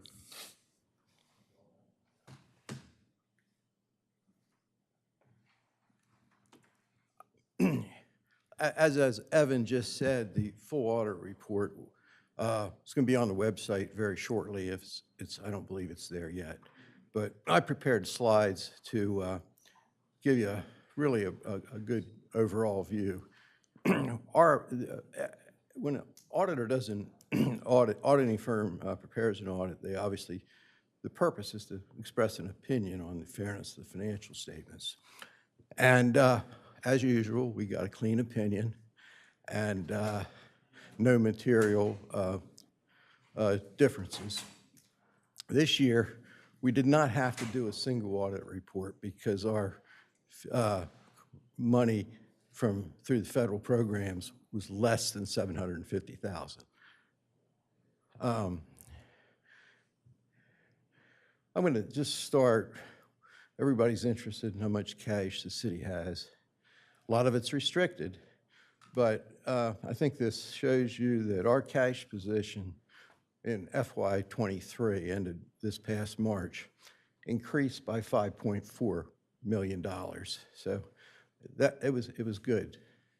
Also, you'll notice here that we have treasury bills that we've invested about $23 million. They're producing over $1 million of income a year for the city, so that's been a good thing. The net position of the city is really basically your differences between your assets and your liabilities. And this year, and there's a lot more to discuss, but we had a $14 million change in net position. So basically, the difference between assets and liabilities improved by $14 million. And you know, part of the reason is because of the relationship we have with the county. The county did about $10.5 million worth of improvements, and the city owns those assets, and they're on our balance sheet. Our liability to the county is only 58% of that. So it's really a one-time deal. So the $14 million is not something you're going to see in a long, long time. It was a one-time transaction that drove this. We maintain our books on a fund basis, and basically your fund balance is pretty much your short-term assets less your short-term liabilities. It's different for the governmental funds because net position in the governmental funds, we're taking the total assets of the city and subtracting the total liabilities. But the useful number, I think, really, well, they're all useful, but the fund balance, basically, it changed by $4 million. So our liquidity improved. So that was good. And Our net position in water and wastewater also improved. The $2 million that you see in the water fund, that's a real number, and that basically revenues are exceeding expenses by that amount. The $6.1 million that you see, essentially, if you backed out the county's contribution, which is about the same thing, it's a break-even operation, and it'll continue to be that way. The debt load is, changed the operating model of that, but the good news is we're able to certainly cover that obligation for the debt. Going back to your cash and your investments, you kind of can see that a lot of our money is restricted. The money that we put in our treasury bills was pretty much all restricted money. We took our water cap fees, we took our sewer impact fees, not all of them, but a major chunk of them, and our transfer tax, which has limited restrictions on it, and we invested that. So our unrestricted amount, almost $8.9 million. It declined primarily because we invested in the treasury bills, and that brought the balance down a little bit. Real estate transfer tax, it's restricted, and it can be used, but we have to follow the state code if we do that. This is a picture that you see now of the outstanding debt that the city has. We have $62 million worth of outstanding debt. The debt that we have for the outfall and the plan improvements, 42% of that is shared by the county. So although the debt is our debt, we have an agreement that really reduces the burden. So I wouldn't say that it's certainly a real number, but we do have a partner in this project that carries a big chunk of our debt. You'll see the wastewater debt, $5.8 million. We are still drawing that amount. It'll go up to $12 million. So you're going to add $12 million within the next year or two. Bringing it, you'll say, well, it's going to go to 74, but at the same time, we're going to reduce several million or more than $2.5 million a year. So it's fairly stabilized as long as we don't take on any more debt. We have a $75 million debt limit, and so we still have a spread, but we're using about 83% of it right now. I think the interesting thing, or one of the more interesting things, is our budgeting for the 2023 year was pretty good. We were fortunate in that we budgeted $18 million, and I'm speaking of the general fund only, not the wastewater and water fund, and we received $22 million. Well, one of our variances, positive variances, was the taxes, and there were two components to that. You have your transfer tax and your rental tax. Those were the items that really drove that number to have a positive variance. Charges for services, 1.9, almost $2 million. That was driven primarily by parking revenues exceeding budget. So all in all, it was almost $3.5 million positive. On the expense side, we didn't do that bad either. We were over $500,000 below what we budgeted. So that's what we want to see. On the audit report, there is a section on the budget, and it gives more detail on specific items that were lower. Retirement plans, City of Rehoboth is very fortunate. We have basically a defined contribution plan, and which means that it's much preferable to a defined benefit plan. in the sense that the city's obligations only limited to the matching component that we put in the plan. Employees, we match 75% of the employees' contribution. And so it's stable. And the other plan is a group plan for the police officers. And that's a defined benefit plan through the state, but it's very well funded. You can go on the state's website and go to their what's called Deepers, and you can review the funding. The state of Delaware is fairly conservative, and they've done a great job. So we are, as of the end of June 2022, I don't have the 23 report yet. The plan was 102% funded on an actuarial basis. That's pretty good. I don't think you have to worry too much about that.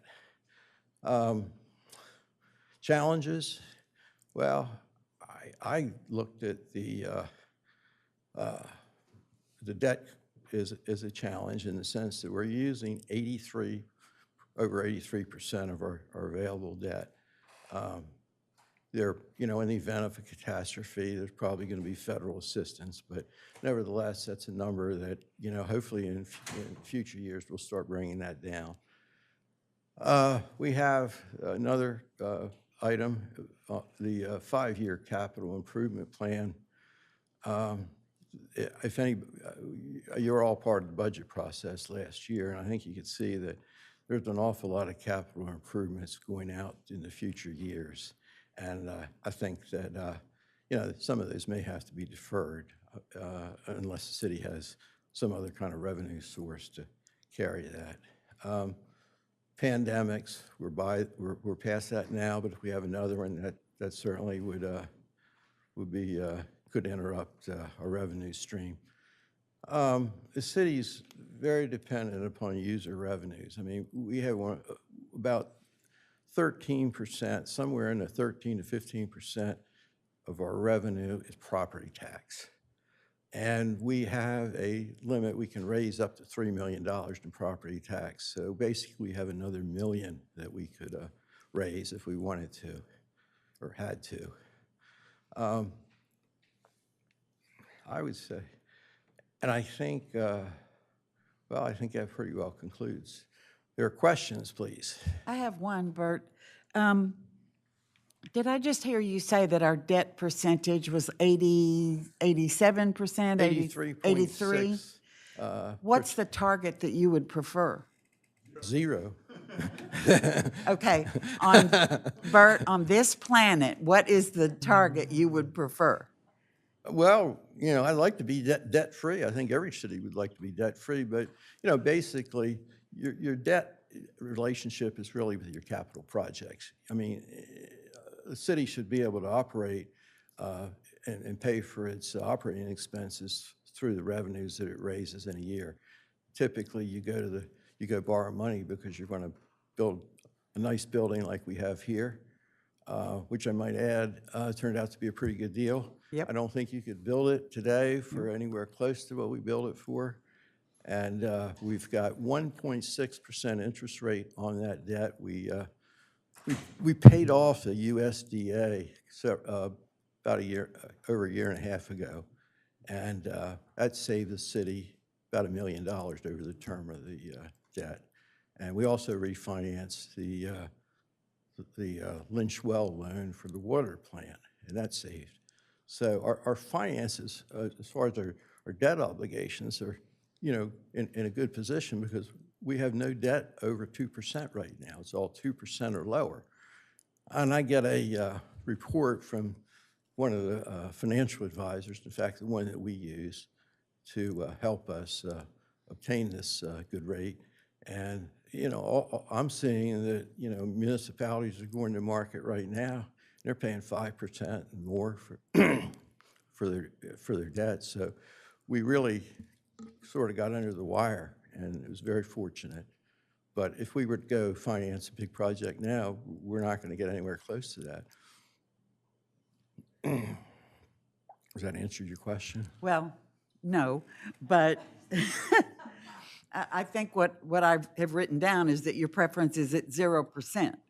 However, I see that amount we owe on City Hall, to me, is a good debt because of the very, very low interest rate.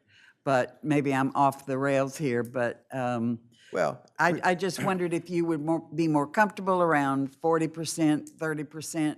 It was a pretty straightforward question, but I'll take 0. anything lower than 83.6% is good. Got it, Bert. Sam, go ahead. I just comment, Bert, that the 75 million is somewhat of a fudged number. It's in the charter.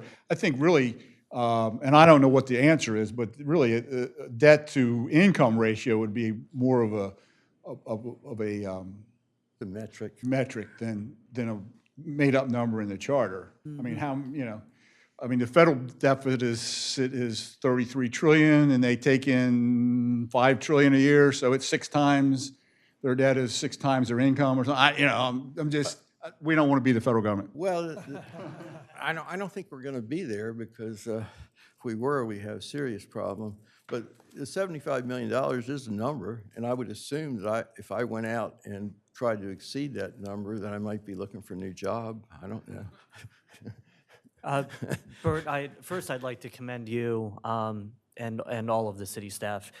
People don't realize how great of a financial position we are in the city, and how well-run and financially conscious we are. So thank you to city administration and all of your efforts. I have one question on, we're investing a lot of restricted funds, particularly in the bonds.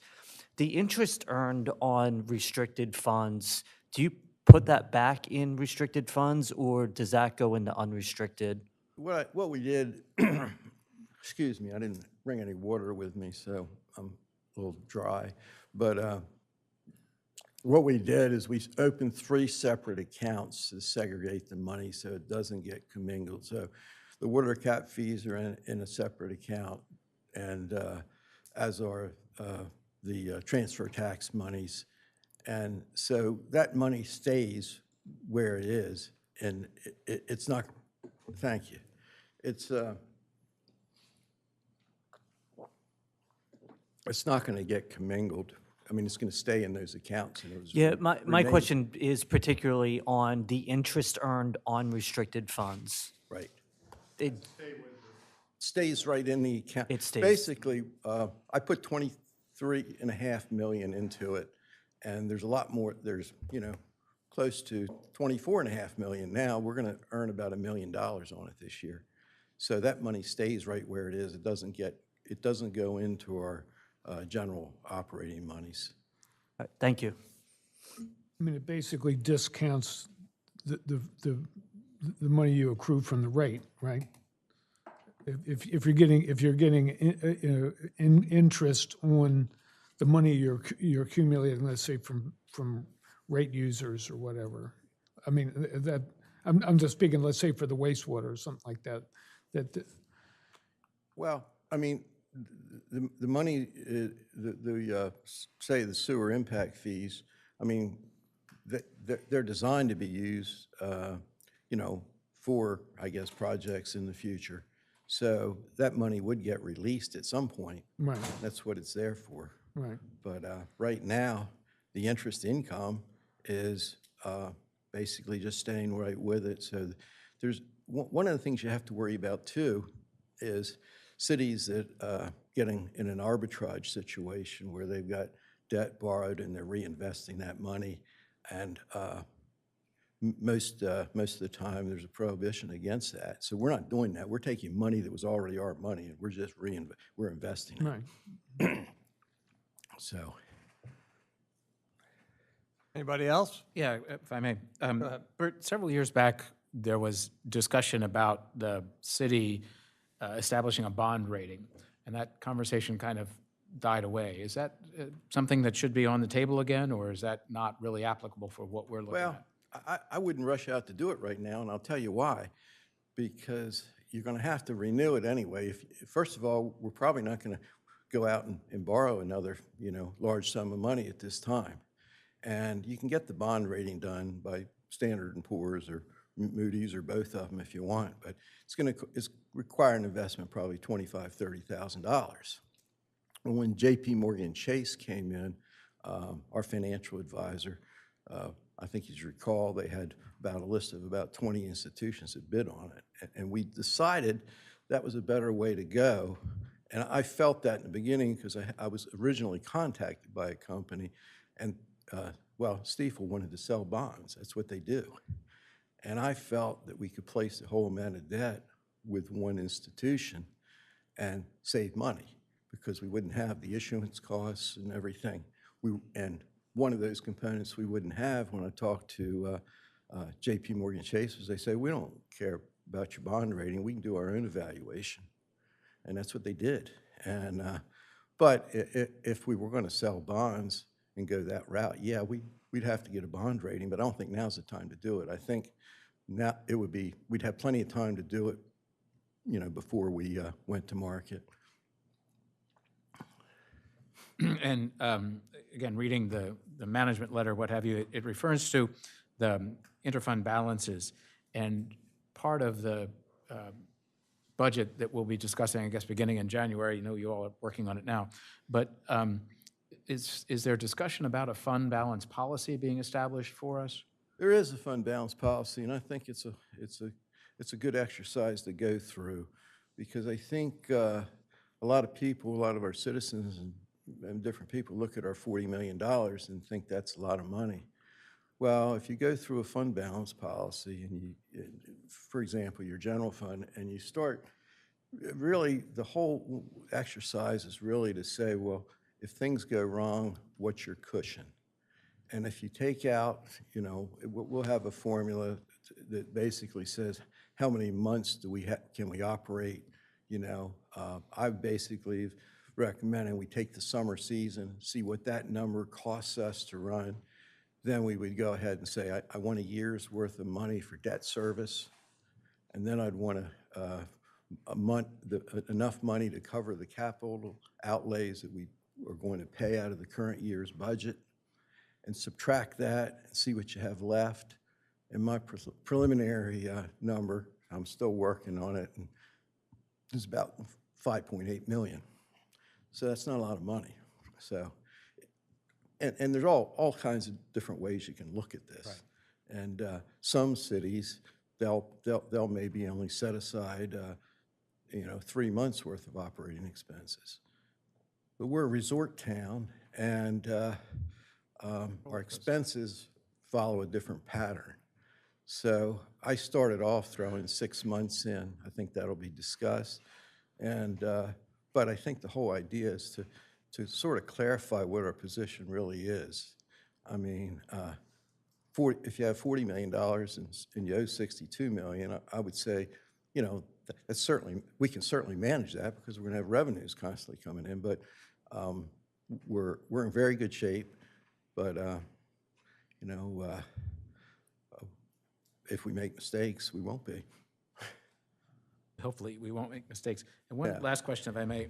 We've established several years back a 5-year CIP plan, and that's for capital improvements, obviously. Is there a similar program that we can look at for staffing, in the sense of, we have a very good staff, there's no question about it, but we're all getting up there a little bit. So kind of establishing an ability for a bench, if you will. And I know that's, we're bringing on people, new positions and what have you, but is there any accounting formulas or directions, that you will, that you could parallel CIP funding with staffing for the future? Well, I'm not sure how close those two are related, really. I mean, well, they're not, but I mean, just as a model for looking to the future for 5 years for CIP. I understand. Should looking for a year, 2 years, 5 years for staffing requirements and, adjust of cost of living and competitive salaries. And I know we're doing a salary survey and study, but, is that the tool? Then how do we use that to move forward of looking at what's left over in that 5.2 million? Yeah. Well, I think what you have to do when you're looking at your staffing requirements, you have to figure it sort of position by position. Right. And I'll give you an example. Public Works Director, he's got a lot of different. What did I do? Yeah. No, That's a question. But to get somebody up to speed as a Public Works Director, they really have to have familiarity with projects and know really what's going on, and that takes a little bit of time. An accountant, like what I do, there are a lot of accountants out there that they know government accounting. Right. They've done it. They'll have to learn how to navigate through the software. But I think the time frame of getting somebody up to speed in my position is fairly short. I think it's shorter than say, Public Works Director. So I think you have to kind of look at each position and just hope that you get it right. But I think that I don't know how many positions you would really classify as sort of like long training cycles to get them ready to do the job. But there are a lot of them that have pretty short cycles where they could get up to speed.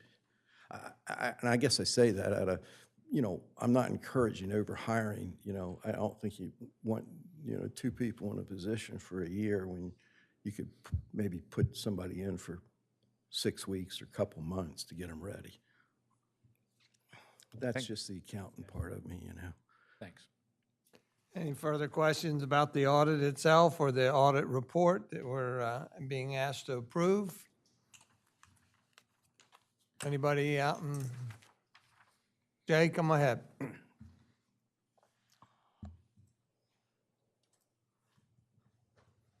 Remind us who you are and your relationship to the city. I'm Jay LeGree. I live at 7 Prospect. Just off the top of your head, do you have a back of the envelope number for how much we reduce our mortgage, we reduce our debt each year in principal payments? Well, it's increasing, based on amortization schedules because you're paying off more principal. But I think we're, around $2.5 million a year. Okay. And we all need to be reminded that money, that $2.5 million of at least the $52 million of that is being paid 40% by Sussex County, thanks to the biosolids contract, and which is the best thing we ever had. Thanks. 2.5 to. I was at that meeting, and Barbicane and Thornton were all over themselves, complimenting Bert on his techniques, his production, and his products. We should be proud of that for sure. Well, what happened is we all landed on the right piece of real estate, and there's towns all over the county and that aren't as fortunate as us. They don't have the stream of revenue that we have, so it's makes our job a lot easier. But I think we still have to be practical. Thanks, Mayor. Thank you. Entertain a motion then to approve the city's independent audit prepared by firm Barbicane, Thornton and Company for the fiscal year ended March 31st, 2023. So moved. Second. We have a motion by Commissioner Ed Stranowski and a second by Commissioner Tony Sharp to approve the city's independent audit prepared by firm Barbicane, Thornton and Company for the fiscal year ended March 31st, 2023. Is there any further discussion? If not, all those in favor signify by saying aye. Aye. Those opposed? And the motion's carried unanimously. Thank you very much. Thank you, Bert. With that, we'll move on to Commissioner announcements and comments. Does anybody have anything? All right, do not. Review future meeting dates. The next one, I believe, is Monday, December 4th. It's a workshop meeting. Citizen comment is for comments that are for non-agenda items. Anybody? Sam, come ahead.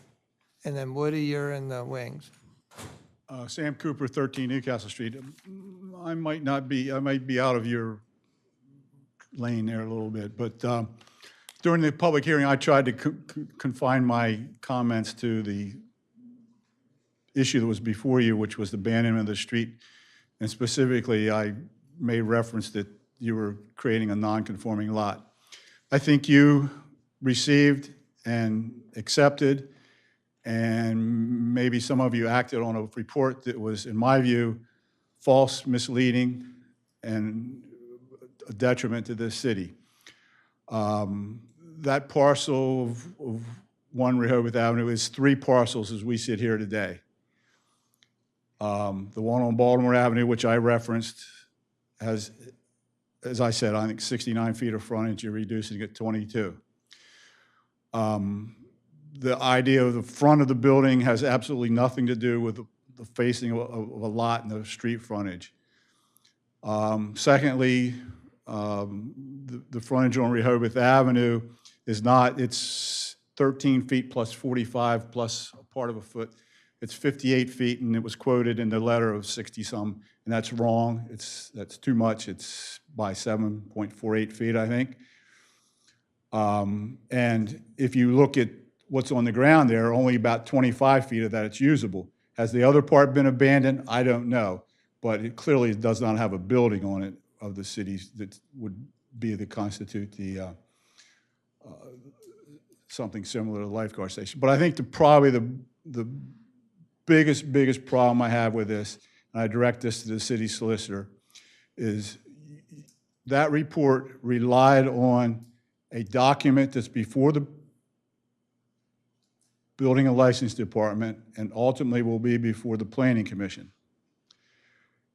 To the best of my knowledge, and I don't have any inside knowledge, but it has not been approved by the Building and License Department. It obviously has not gone to the Planning Commission. To me, by including that as evidence on behalf of the city has potentially approved that project. How can you go back to them now and say, oh, we found out that you need 10 more feet of street frontage for a loading bay or something, when you've used their document, hasn't been approved, but you've used it. So to me, you've tacitly given it approval, and I think that's wrong. Thank you, Sam. Woody?